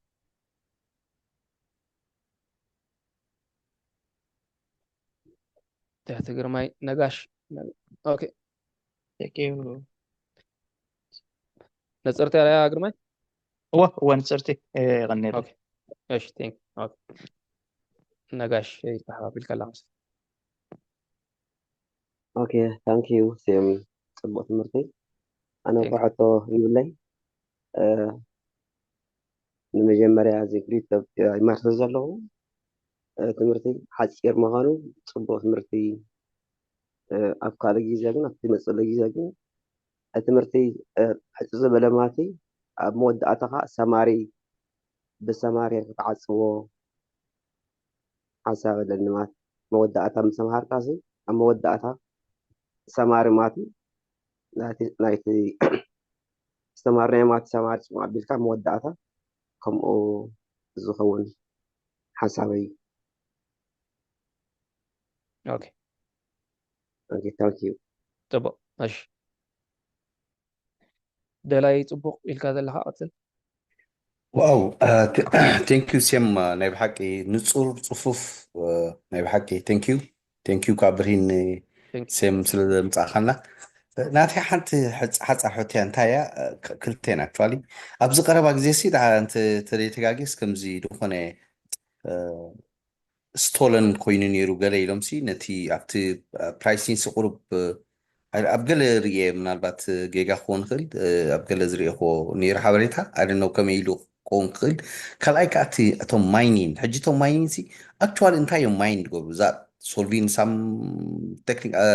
nice transaction calculation دي እንታይ what is the mining እንታይ actual ዝገብሩ just ሕፅር ዝበሙ ከምዚ ምናልባት ዝኾነ ሓሳብ ተሊካ thank you እታ ስቶልን ኮይን እንታይ ኣኽልካ ኣብዚ ቀረባ ኣብ ዝሓለፈ ወርሕዲ ገለሲ ከምዚ ገለ ጠፊእዎም ናይ ክሪፕቶ ጠፊኡስ ዳስ ዋይ ዋጋ ፍላክቹዌት ገይሩ ማራ ገለ ክብል ሰሚዐ ማለት ትራስታብል ኣይኮነን ስለ ዝጠፍኦም ናይ 75 ኮሚታት ገለ ሰብ ኣብ ዝኾነ ፅሑፍ ርአ ነይረ ምናልባት ፌክ ኒውስ እውን ክኸውን ይኽእል እዩ ግን ሓበሬታ ገለ ተሊካ ብዛዕባ ከመይ ኢሉ ክጠፍእ ወይ ክስረቐ ክኽእል ኣይ ቲንክ ቁርብ ተንኪፍካያ ፀኒሕካ ተኻልእ ካብ ብዛዕባ ናይ ማይኒን ሲ ወሳይ ዘሎ እንታይ ማለት እያ ስቶልን ክጠፍእ እውን ይኽእል እዩ ስቶልን እንተይኮነስ ሎስት ማለት እዩ ኣነስ ነታ ሞባይለይ ኣብታ ሞባይለይ እቲ ክሪፕቶ ምስ ኣቐመጥክዎ ኣብቲ ዋሌት ስቲፍቲ ኤክስቼንጅ ብፍላይ ኣብ ዋሌት ምስ ገበርክዎ ሪካቨሪ ፍሬዝ ዝበሃል ኣሎ 24 ቃል ወይ 12 ክብሎ ፀናሕኩ እቲ ሪካቨሪ ፍሬዝ እንድሕር ኣጥፊእኻዮ ሞባይልካ እንድሕር ጠፊኣ እዚ ገንዘብ እዚ ንዓኻ ጠፊእካ ኣሎ ክትጥቀመሉ ይትኽእል ኢኻ ኣብቲ ቶታል ሳፕላይ ኣሎ ቶታል ሳፕላይ ዘርእየካ ናይቲ ቢትኮይን ድዩ ኢቴሪየም ሶላና ዋትኤቨር ንዓኻ ግን ጠፊእካ እዩ ክትጥቀመሉ ይትኽእል ኢኻ ሕጂ ሓደ ግዜ ትራክ ምሽ ይግበር ኣለዋ ዌብሳይትስ ነናይ ብሎክቼይኑ ማለት እዩ ነዊሕ ዓመት ዘይተንቀሳቐሰ ዋሌት ተንቀሳቒሱ ትርኢ ማለት እዩ ዜና ኸውን ቅድሚ 10 ዓመት ዘይተንቀሳቐሰት ዋሌት ምንቅስቓስ ኣርያ ይብለካ ሕጂ እንታይ ማለት እዩ ምንቅስቓስ ገንዘብ ሰዲዳ ወይ ተቐቢላ ተተቐቢሉ እኳ ሲምፕል ክቕበል ይኽእል ግን ገንዘብ ሰዲዳ ይብለካ ሕጂ እንታይ ማለት እዩ ከይተጠቀመሉ ዝፀንሐ ነዊሕ ዓመታት ሰብሲ ፓስወርዱ ብገለ ኣጋጣሚ ረኺብዎ ኣሎ ማለት እዩ ክጥቀመሉ ጀሚሩ ናብ ዕዳጋ መፅኡ ይብለካ ሕጂ ሰብ እዚ ፓስወርድ እንድሕር ጠፊእዎ እዩ ተን ገንዘቡ ከዓ ጠፊአን እታ ፓስወርድ ካስ ተን ገንዘብካ እያ ስለዚ ብጥንቃቐ ክትሕዛ ዘለካ እታ ፓስወርድ ኸያ ፓስወርድ ክሕዞ ይክእልኒ ትብል እንድሕር ኮንካ ዲቫይስ ኣላ ሌጀር ናኖ ኤክስ ትበሃል ተን ክሪፕቶኻ ኣብኡ ተቐምጠን ማለት እዩ ብድሕሪኡ ንዓ ኣብ ገለ ፅኑዕ ቦታ ተቐምጣ ማለት እዩ ኣብ ሞባይለይ ክገብሮ እየ ተን ኪ ፍሬዝ ከዓ ኣብ ወረቐት ፅሒፈ ከብለን ከቐምጠን እየ ትብል እንድሕር ኮንካ ኣብኡ ተቐምጠን ማለት እዩ ኣብ ዲጂታል እውን ክቕመጥ ስለ ዘይምከርቲ ኪ ፍሬዝ ማለት እዩ ምክንያቱ ዋንስ ሞባይልካ ሃክ እንድሕር ኮይኑ ዘይትፈልጦ ኣፕሊኬሽን ትፅዕን ደቅኻ ጌም ክፃወቱ ምስ ሃብካዮም ኤክስቴንሽን ናይ ካልእ ጌምስ ገለመለ ምስ ተናኸፉ ማልዌር ቫይረስ ዘለዎ ኣፕሊኬሽን ይፅዕኑልካ ብድሕሪኡ እታ ሓበሬታ ናካስ ይኸይድ ማለት እዩ ኣትሊስት እንታይ ሒዝካ ኣለካ ዋላ ተዘይወሰድዎ እቲ ገንዘብሲ እንታይ ሒዝካ ኣለካስ ይርእይዎ ማለት እዩ ብድሕሪኡ ከመይ ገይሮም ክወስድዎ ከም ዘለዎ ከዓ ካልእ ሜካኒዝም ክወስዱ ሞኒ ስቶልን ኮይን ተሰሪቑ ኣብ ዕዳጋ እንድሕር ኣትዩ ከቐንሶ ይክእልኒ ናብ ዕዳጋ እንድሕር ኣትዩ እንድሕር ጠፊኡ ከኽብሮ ድኽእል ነቲ ዋጋ እቲ ገንዘብሲ እንድሕር ውሒድ እዩ ክብሪ ዝውስኽ እንዲና ክንብሎ ዒልና ስለዚ እንድሕር ተዝጠፍእ ነይሩ ብኡ ገይሩስ ክብሪ ምወሰኸ ኣብ ቢትኮይን ብዙሕ ከምኡ ኣሎ ብዙሕ ተንቀሳቒሱ ዘይፈልጥ ነዊሕ ፖርቶፊልዮስ ኣሎ ዝጠፍኦም እዮም ቶም ሰባት ማለት እዩ ፅቡቅ ነገሩ ናይ ብሎክቼይን ግልፂ ስለ ዝኾነ ኩላካ ስለ ትሪኦ እቲ ሓበሬታስ ንኩላካ ክውል ኣይኮነን ማለት እዩ ክንቀሳቐስ ከሎ ግን ነዊሕ ዓመት ዘይተንቀሳቐስስ ተንቀሳቒሱ ተባሂሉስ ዜና ክኸውን ይመፅእ ማይኒን ንፅርቲ ኦኬ እታ ማይኒን ኣብ ማይኒን ዶ ክንሪኣ ግዜ ክስታይ ከይንገብር ተዋሊ በቃ ያ ለፋ ፅቡቅ ኦኬ ብዙሕ ቴክኒካል ነገራት ስለ ዘለዎ ሲ ሳኸ ይገብርና ፍጹም ኢድካ ሓፍ ኣቢልካ ኣለካ መስለኒ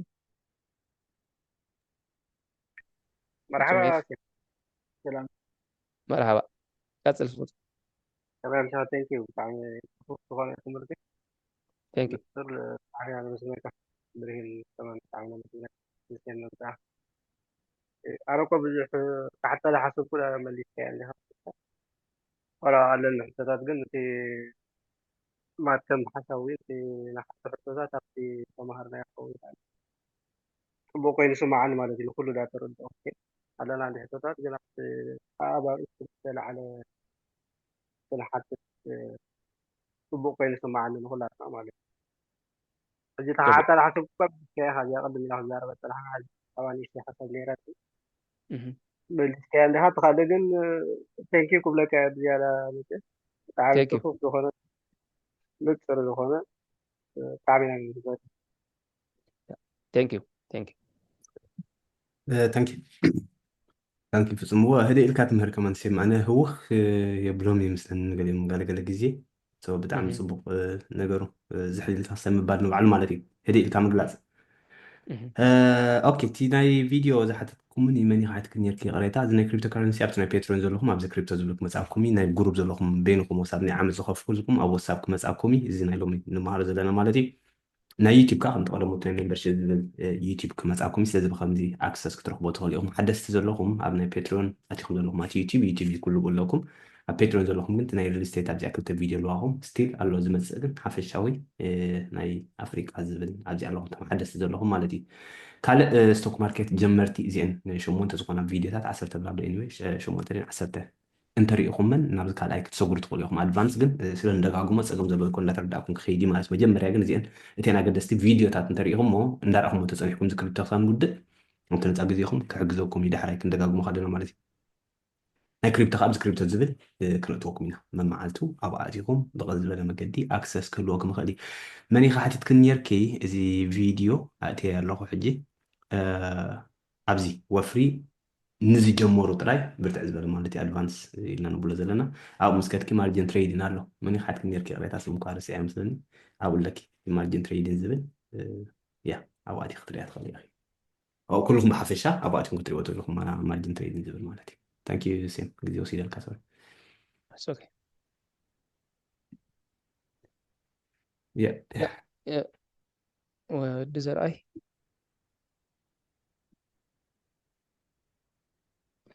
ወዲ ዘርኣይ ኢድካ ሓፍ ኣቢልካ ኣለካ ቀፅል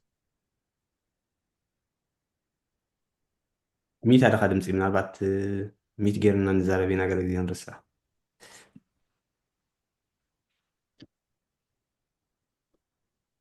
ያ ኣብ ካልእ ክስታይ ተሊ ፍቕረ ክትቅፅል ትኽእል ኢኻ هالو ኦኬ هلو يا اوكي ወዲ ዘርኣይ ቅፅል ኣቲ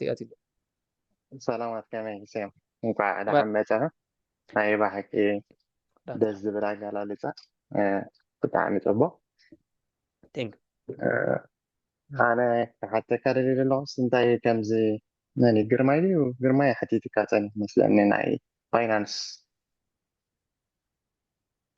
ልክዕ ከምዚ ሱድበሎስ ንዓይ ከመን ከምኡ ኣጋጢምን ሕጂ ኣነ የበልኩ ናይ ተፈለኒ ነርስ ኣትየ ማለት እዩ ብከምኡ ኣትየ እቲ ኮድካ ከምዚ ኮይኑ ከምዚ ኣትዮም ኣለዎ እሞ ብሽምካ ሕጂን እዚ በዚ ሊንክ ኣትኻ እንታሽም ክወረደ ደልኒ ከይዳ ኣትዮ ማለት እዩ ብድሕሪኡ ግን ካኣቱ ኣይከኣልኩን ናተይ ኮንቶ ማለት እዩ ሕጂስ እንታይ ክገብር ኣለኒ ናብቲ ናተይ ባይናንስ ኣካውንት ክኣቱ ማለት ኮንቶ ናተይ ክኣቱ እታ ባይናንስ ኣካውንት ካ እዮም ክስታይ ገይሮምካ ባይዘወይ ባይናንስ ኣይድውለልኩም እዩ ኣብቲ ዲስክሌመር ናቱ ክተውርዶ እንድሕር ከለካ እንድሕር ርኢኻዮ ባይናንስ ኣይድውልን ኣይነድውልን ኢና እዮም ዝብሉካ ዋላ ኣብ ዝኾነ ዝገብሮ ትራንዛክሽንስ ማለት እዩ ሶ ጂሜይል ጌርካ ኢኻ ክሬት ጌርካ ኢኻ ሓቀ ኣብ ቴሌፎነይ ብቴሌፎነይ እንግዳኣቱ ነይረ በዚ ኣብ ሞቢል እየ ብዙሕ ግዜ ዝኣቱ ነይረ ሕጂ ኣብ ዳታ ከዓ ኣብ ኮምፒተር ኢንታሽም ዝገበርክዎ ሕጂ ቬሪፋይ ገለ ግበረይልንስ ክገብር ኢለ ምስ ኣበልኩ ብድሕሪኡ ግን ክኣቱ ትኮንቶ ይኣቱ እሞ ግን ይኣብየኒ ማለት እዩ ዋላ ፊንገር ፕሪንት ገይረ ይኣብየኒ ማለት እዩ ዕድሚ ሕጂ ኖርማል ፊንገር ፕሪንት ይገብር ይኣቱ ነይረ ማለት እዩ ሕጂ ግን ከምኡ ገይረ ከማን ክኣቱ ኣይከኣልኩም እወ እቶም ሰባት ቀይሮም ኣለዎ ማለት እንዲ እንታይ ካ ትብሎ እንታይ ካ ተጠቂምካ ነርካ ከፍታ ከለካ ነታ ባይናንስ ኣካውንት جيميل دي قطر تليفون دي نسا فلتا مجمرة لا ايميل تكيمان يعني يا ايميل دحر كوينا فورغوت باسورد ديلك باسورد غيره مخون سلو زخول نساتهم مالتي فورغوت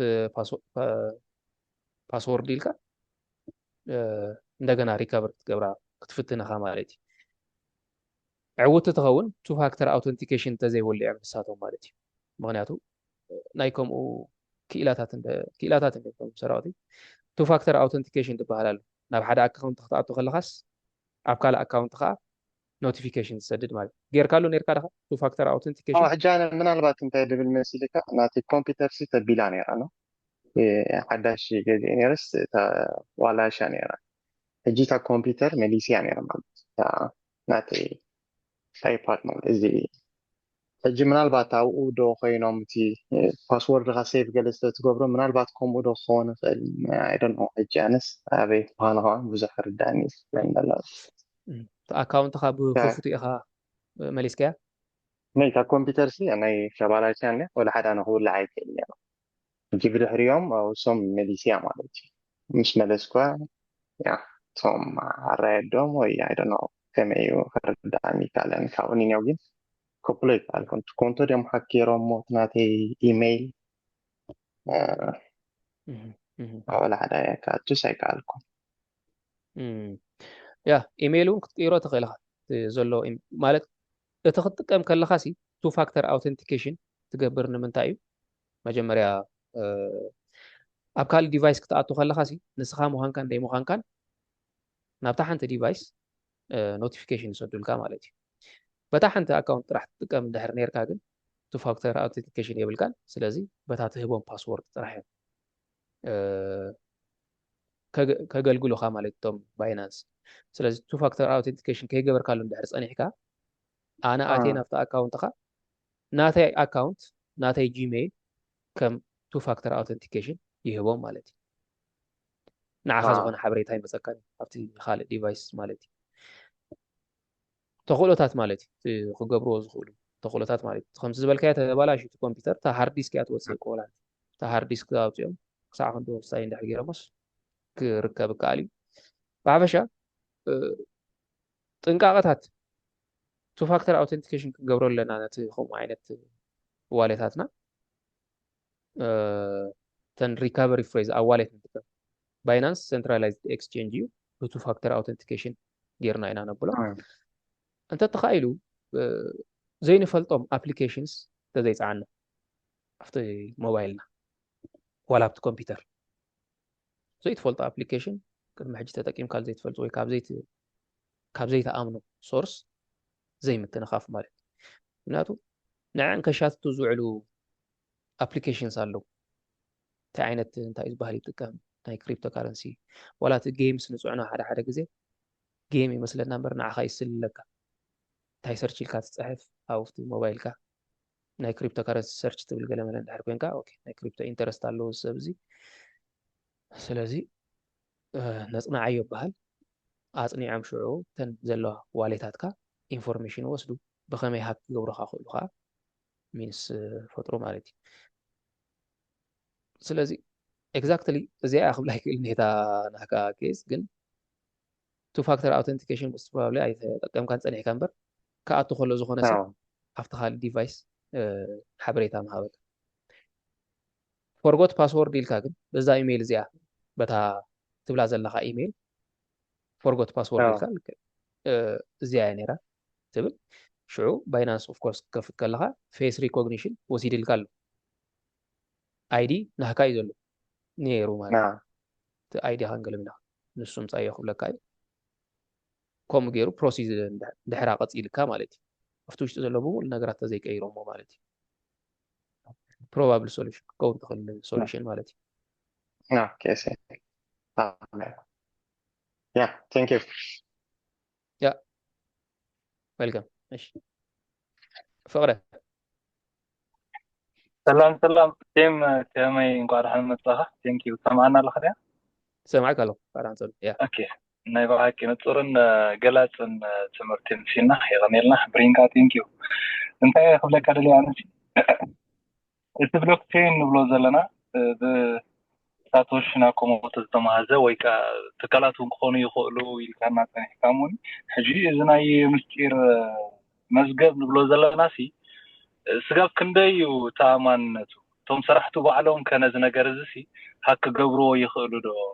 ዝብል ሕቶ ስለ ዝመፃኒ ምናልባት ምፅርቲ ተኮይና ተሕቶ نصرت يا ታንኪ نصرت يا ሴም ድሓን ኣብ ቀፃሊ ዝምለስ ሕቶታት እንተሃልዩ በቲ ትምህርትና ጌርና ክንገልፆ ስለንኽእል ኣብነት ኣካውንት ገለ ዝበሎ ቀፃሊ ክንገልፀሎም ንኽእል ናቲ መደብ ንዋሕ ከይብለና ዋላ ክስጆም ስለዝኽእል ሓፈሻዊ ኣብ ካልእ ዝምለስ ኮይኑ ካልእ ክንምልሶ ኢና እንተኢልና ተሰክፍ የብሉን ኩሎም ከዓ ይርዱና እዮም ክብለካ ስለ ዘለኹ ታንኪ او يا خالق كنت في introduction قلنا لا كم بوست بانك نقولنا اوكي يا ناي بيتكوين مجمريا كورس زراعة خلصي ازس كلتا نغراتي ወይ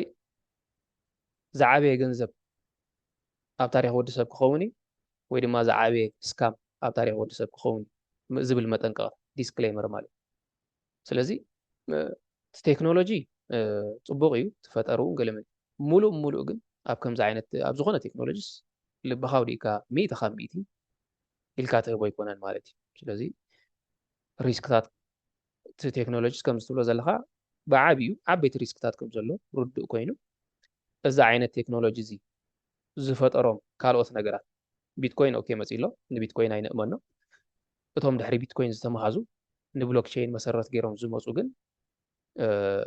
ካብኣቶም ስገለ ክንጥቀም ንኽእል ኢና ተስፋ ንገብር ኦፕቲሚስት ንኸውን ማለት እዩ እምበር 100 ካብ 100 ከምዚ እዩ ክንብሎ ኣሸጋሪ እዩ ግን ትምፅይዎ ዘሎ ዕድላት ነገራት ሲ ኩላካ ብሓደ ትሪኦ ግልፂ ብዝኾነ መንገዲ ስለ ዝኾነ ንቕበሎ ማለት እዩ ምስቲ ፊያት ካረንሲ ዝፀንሑ ሕፅረታት ማለት እዩ መለኹም ትብሉ ብወርቂ ዝተደረዐ ገንዘብ ሲ ነቲ ወርቂ እለይ ኣቢሎም በቃ እዚ ገንዘብ በዚ መንገዲ እዚ ትኸይድ ካብ ዝብልኻስ እዚ ዶ ይሓይሽ ትብል ማለት እዩ እዚስ ኩላህና ንሪኦ ኣለና ኩላህና ገንዘብ ኢልና ንኣምነሉ ኣለና ናበይ እንቀሳቐስ ብዝሐን ቢትኮይን 21 ሚልዮን ክውስኸለን ዝኽእል ሰብ የለን ዛት ከም ገንዘብ ንቕበሎ ንሰርሓሉ ማለት እዩ እምበር ከም ዝበልካዮ 100 ካብ 100ስ ኢትስ ፊውቸር ማኒ ኢልናስ ጋራንቲ ክንገብር ኣይንኽእልን ማለት እዩ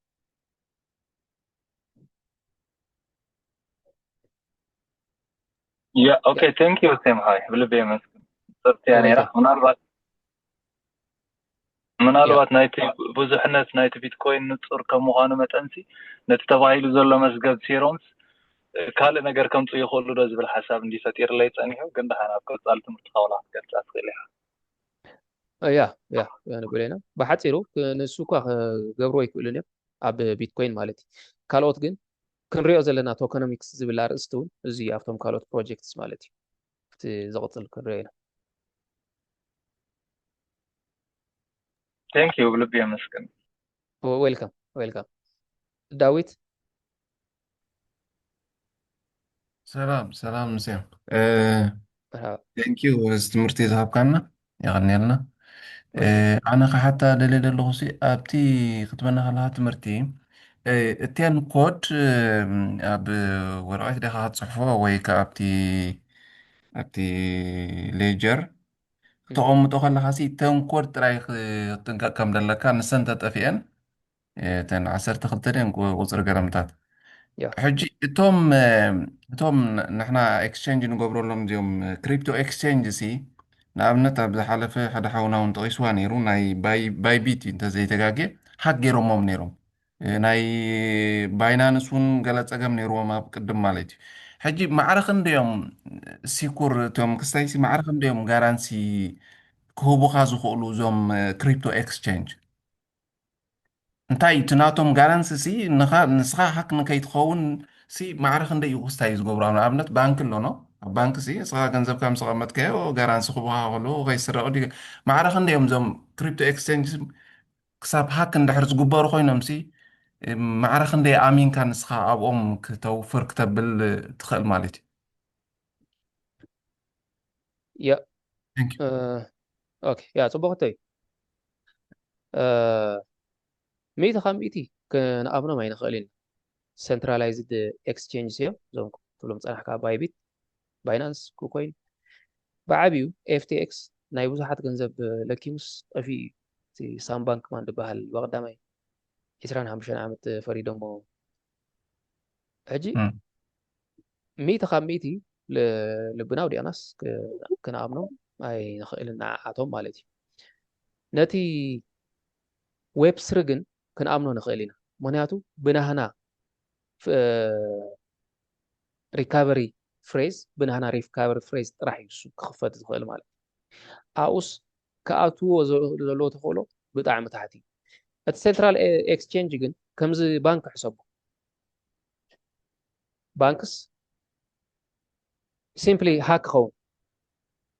ዝኾነ ኣብቲ ኣፕዴት ክገብር ከሎ ኣብቲ ባክ ፊክስ ንኣብነት ኣብዚ ሓደ ግዜ ኣፕዴት ክገብርዎ ከለዉ ነቲ ኣፕሊኬሽን ሲ ኣብቲ ናይ ኣፕዴት ባክ ፊክስ ዝብልወሉ ናይ ፕሮግራሚንግ ቋንቋ እዩ ዝኾነ ነገር ተጋግም ሰብ ገንዘብ ክሰድድ ሓዲሩ ሙሉእ ለይቲ ማለት እዩ ገንዘብ ክሳደድ ሓዲሩ ስኢሉ ይፍጠር ማለት እቲ ገንዘብ ኣነስ ዜሮ ክሎ እቲ ባላንሰይሲ 100,000 እንድሕር ሰዲደስ ይኸይድ ማለት እዩ ኣብቲ ከዓ ይውሳኽ 100,000 ማለት እዩ ከምኡታት ከጋጥም ይኽእል እዩ ናይ ቴክኖሎጂ ፌለር ከጋጥም ይኽእል ሕማቐት ሰባት ከምዚ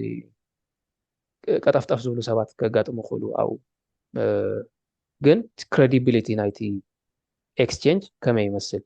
ሰባት ከመይ ተቐቢሎም ኣለዉ ንዑታት ርኢና ኢና ንብል እምበር 100 ካብ 100 ውሑስ እዩ ገሊልናስ ነቶም ሰንትራል ኤክስቼንጅ ካብኡ ናብኡ ግን እቲ ዌብ ስሪ ኣዝዩ ውሑስ እዩ በተናሃካ ሪካቨሪ ፍሬዝ ዝኽፈትን ዝዕፆን ስለ ዝኾነ ባይናንስ ንኣብነት ዌብ ስሪ ኣለዎ ኣብቲ ውሽጡ ማለት እዩ ባይናንስ ሃክ ተጌርካ ኣብቲ ዌብ ስሪ ዝኣቱ የለን ኣብቲ ባይናንስ ዋላ ሃክ እንድሕር ገይሮም ኻ እዞም ሃከርስ ኣብታ ዌብ ስሪ ግን ኣይኣትዋን እዮም ላስት ታይም ከምኡ ኤክስፒሪየንስ ክስታይ ንገብር ነርና ክንለዋወጥ ከለና ሓደ ግሩፕ ከምኡተን ናይ ውሽጢ ናይ ባይናንስ ኣይኮነን ኦፍኮርስ ዋሌት ካሊእ ነይሩ ኩኮይን ዲ ገለ እታ ናይ ኩኮይን እተን ኣብ ውሽጡ ወሲዶም ኣብ ውሽጡ ግን ነይሩ ዌብ ስሪ ዋሌት ትናቱ ግን ኣይተንከፍዎን ስንስ ወላ ሓንቲ ኮናን ገለ ነይሩ ማለት ስለዚ እቲ ዌብ ስሪ ካብኡ ናብኡ Okay. ዝያዳ ኣብቲ ተኣማኒ ክትበርሃለ ስለዚ ኣብቲ እንታይ ክብሎ ሰሚዐ ኮልድ ዋሌት ማለት ድዩ ኣብቲ ሆት ዋሌት ደይኮነስ ኣብቲ ኮልድ ዋሌት ተቐሚጥካዮ ክሰርቆ ደይኮሉ ኮልድ ዋሌት ማለት ተመሳሳሊ እዩ ከም ናይ ዌብ ስሪ ማለት እዩ ኮልድ ዋሌት ማለት እዛ ሌጀር ናኖ ኤክስ ንብላ ዘለና ከም ፍላሽ እያ ፊዚካል ነገር እያ ከም ፍላሽ እያ ኣድራሻ ኣለዋ ልክዕ ከምዚ ናይ ዋሌት ማለት እዩ ዝኾነ ዋሌት ኣድረስ ኣለዎ ገንዘብ ስደደለይ ክብለካ እንድሕር ኮይና ኣነ ዋሌት ኣድረስ ይሂበካ ስኻ ዋሌት ኣድረስ ኣለካ በቲ ዋሌት ኣድረስካ ፕራይቬት ኪ ጌርካ ተኣቱ ትሰደለይ በቲ ኣድረስ ትመፀኒ እዛ ፍላሽ ዝብላ ዘለኹ ሌጀር ናኖ ኤክስ ከዓ ኣድራሻ ኣለዋ ንዓ ትሰደላ ማለት ኮምፒተርካ ኣላ ግባ ቢልካ ናብኣ ትሰዶ ኣውፂኻ ኮፍ ተብላ ማለት እዩ ስለዚ ንሳ እውን ዋሌት እያ ማለት እዩ ፊዚካል እያ ንሳ እቲ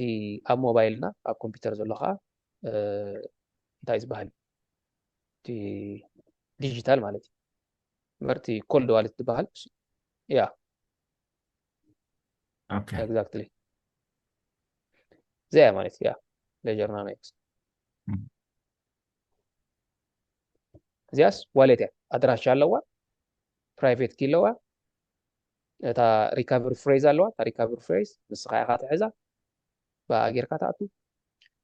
ብኣ ጌርካ ተን ገንዘብ ካብኣ ማሓዲርካ ሳይን ኣውት ኢልካ ትወፅእ ኩለንተን ንብረትካ ኣብኣ ተቐምጠን ብድሕሪኡ ሃከርስ ገለ ከይረኽቡን እንድሕር ኢልካ ኣብ ርፂኻ ኣብ ኣርማድዮ ተቐምጣ ማለት እዩ ኦኬ ነፀርቲ ታንክ ዩ ያ ዌልካም ሰለይ ተስፋይ ናይ መወዳእታ ሓደ እሱ ተሪፍና ኣሎ መስለኒ ሰላም ስማዕ ኣለኹም ያ ቴንኪዩ ስምሓም ብጣዕሚ ደስ ዘብል ትምህርቲ ቴንኪዩ ብሪንካ ኣጋጣሚ ኣነ እኳ ሓድሽ ነዚ ትምህርቲ ማለት እዩ ሕተይ እቶም ፕሮኮረጅ ንጥቀመሎም ማለት እዩ እንታይ ክንከፍ ትኽእል ኣነ ንኣብነት ሕጂ ከይፍትዮ ኣለኹ ፍቅሪ እዋን ከም ኮይን ቤዝ ማለት እዩ بلوكتشين كوين بيز في تعرف اللي يلا ودي تبروكرج مالتي أخالي تا خمي جانا خاص سكيور نجورا مالتي هو بلوك تشين زخنقول صوزو علنا تكنولوجي كريبتو كارنسي كسرح سي بدحري خوينو زورو تكنولوجي بحافشو مالت اب كلهم كوين بيز حدا خافتهم سنترال اكسچينج كم بعل باينانسي نختجزء نخت شيء زقبركا مالتي after خمي جرنا نجزء نشيء زيادة هنرينا دحر كفيت الكالو تزلخ يعدي فقيد الكالو مالك أبقى لقى لبوتات أي فكرني ريجوليشن اللو سلازي نسو خم باينانسيو كم باينانس كتصعنوا تدخلوا باينانس تصعنوا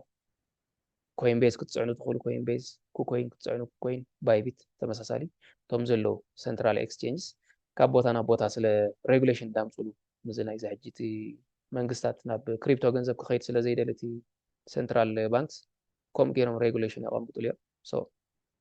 ኣብቲ ዘለኹም ወዳሕን ዓይነት ኤክስቼንጅስ ምሳኹም ክሳይኸዱ እቲ ግን ኤክስቼንጅ እዩ ንበይኑ ከም ባይናንስ እዩ ብሎክቼን ግን ብሮከሬጅ ኣይኮነን ቴክኖሎጂ እቲ ውሽጢ ዘሎ ቴክኖሎጂ ያ So Saturday. Thank you. Welcome. Saturday نيران مسلني. يا تنكي أخلنا مسلني ساعة 4 دقيقة صبح مجلسي صبح تمرتي سيمحونا صبح مجمر. Thank you. غير كلنا لها صبح بيزك كم يرهبكم حوات تي chat ولا صبح يس زي تردأكم نقر على الرقم. I think كله نصوري مسلني. أمسي أبرهن مجرشة ثانك يو مغلطي هم يمسكناكم أنت حتى يجن زي أحد لو مش تذكر مهارة أنا إحنا ريكارد تمليسنا نقله أتبع نخرج عنا متى جمرت لطالب إحنا هو أو أب جروب أبتنا جروب سدلكم يبت جروب جلهم عب تنع عم تخافلكم أبتنا جروب سدلكم يتيم نبني باترون جلهم مع باترون يتيم نبني يوتيوب جلهم كاب يوتيوب نبني ممبرشيب أب كلهم مساكم يس نقول لهم نفسه كيف كلاس استمهرنا نصدقنا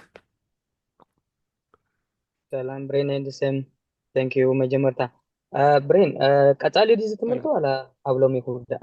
أوه سيم كم يتغنى لنا كريبتو